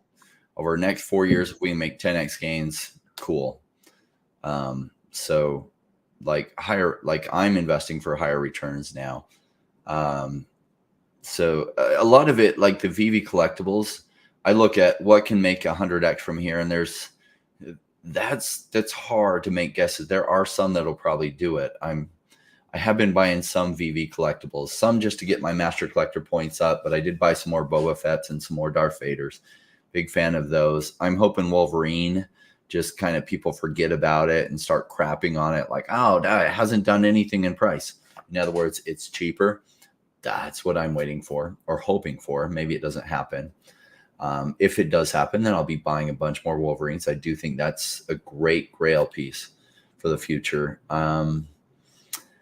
Yeah, OMI is the undervalued one right now, right? So OMI is, I think, at a cheaper price than the collectibles are. And the collectibles are cheap. Just I think OMI's massively undervalued at these prices. That's why I'm putting so much into OMI, because I could be a master collector 100 times over if I just directed all my or a bunch of my funds towards buying the collectibles. But I think OMI's the better deal right now. So most of my funds get directed that way, and just a small portion go into the Veve app. Same. Agreed. We've been going for almost 2.5 hours here. We can wind it down. My tablet's getting low on battery. My elbows are getting like high chromos from this table. Anything else you have left that we didn't cover yet? Dun, dun, dun. Philip B says, I want a movie about Randy Chavez. His fridge. The real Cool Runnings. That's funny. Yeah. You know what's fun about you is, like, number one, you're just so personable and likable, and you're like who you are is completely consistent across the board, whether they meet you in person, do these streams, and such a likable person, as well as you have a particular knack for, I don't know, picking things when everyone else isn't seeing it. You did it with Pokemon cards. You did it with Tesla. You bought it when everyone was saying that's crazy, Tesla's not going to go up from here, and yet it went 7x, which is unheard of in the stock space, 7x in 1 year. And then you roll that into Komi, and I agree with you that Komi has a massive value proposition from here, both OMI and like the Veve collectibles. I just think OMI at this price is so cool. If OMI were 4x this price, I might be putting more into the digital collectibles, but it's so nice and juicy and cheap at this price. I'm like, oh, so I just bought like 17 million more OMI, and I'll be buying more. Please stay cheap for a while. I want to continue loading up. Cool. So you have a good knack for doing that. It's been fun getting to know you. I think we first met like a year and a half ago or something. Dr. Stuff's like, oh, we should have Randy on our show. And I was like, who's Randy? He's like, oh, super popular in the Veve community. So I watched a video or two from you. I was like, cool. Yeah, let's have him on, and started getting to know you. I think I really got to know you at NFT NYC. I was like, oh, Randy's so cool and chill. And we, like, you stayed in our apartment. Dr. Stuff and I got this crazy cool apartment overlooking like Times Square, or a hotel room, and came over and stayed over there. And we spent a lot of that week with you. That was fun. That was good times. There was, I think, like some skater dude that like recognized us outside of a Chinese place. And yeah, he put like the photo on the Veve. I was like, oh, that's cool. That's pretty legit. Yeah, that was a good weekend. I don't know how I do with first impressions. We were talking about it in Arizona, and then it got to like Tammy's like, yeah, I didn't like it at first. Like just turned you off. I was like, what? And then she's like, yeah, what you grew up being. Like, oh, okay.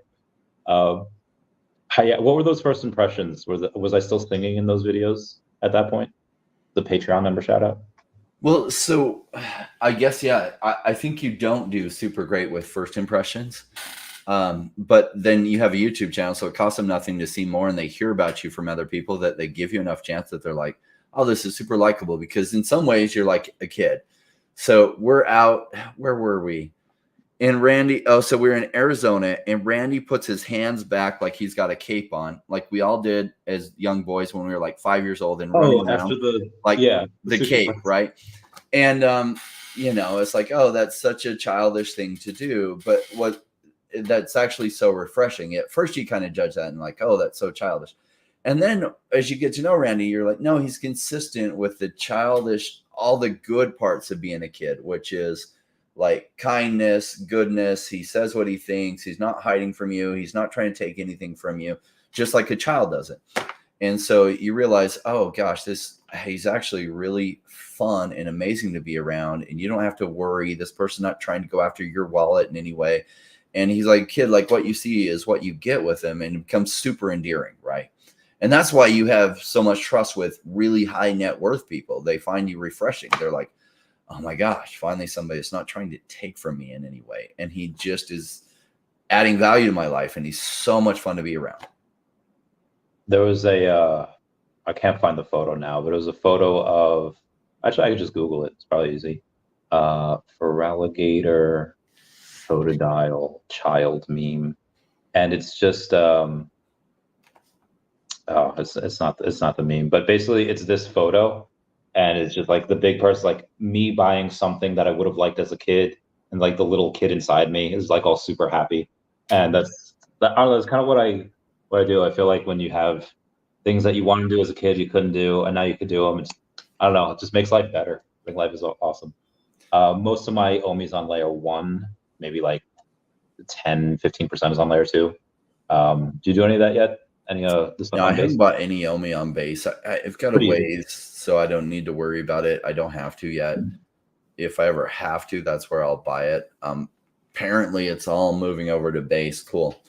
I actually hate technology. I don't hate it, but people are like, do a walkthrough on how to do this. I'm like, walkthroughs are not my thing. When I have to do some of this stuff, I literally will watch videos from somebody who that is their thing, and I will do that. But somebody asked me to walk them through doing that, I'd rather listen to nails on the chalkboard. I hate doing it myself. Like, I hate having to learn new things, because I have to learn new things. People say, aren't you techie? I'm like, no, my skills are economics and psychology of people behavior. When I have to learn something, I learn how to do it, and then I've had to do 100 other things, so I kind of forget, and I have to watch a video again about how to do it. So, like, is it very complex? Like when I moved OMI over to the app, like I don't fully remember how I did that. I took it, I sent it to my layer 1 wallet, and then I had to take it to my layer 2 wallet, and then I had to send it to the app. Do I remember how I did that? No. Could I walk somebody through doing it? I wouldn't want to. If it paid $1 billion, I would find a way to make that video. If it's under $1 billion, sorry, I won't make that video. Someone else will. I remember, I was like, okay, what do I have to do so I don't have to go from layer 1 to layer 2? And like, oh, if you put your OMI on before we migrate from U to X, we'll do it for you. Perfect. 20 million, go. And then I would just go in, and if I wanted more, I would just buy more people's that were already had it on the app. So now I have a good amount on there. But yeah, let's end it here and let's talk off camera for a bit. Cool. Yeah. All right. We'll see you everyone for the super chats and making merry with us. Goodbye. Meow, meow, meow, meow. Randy.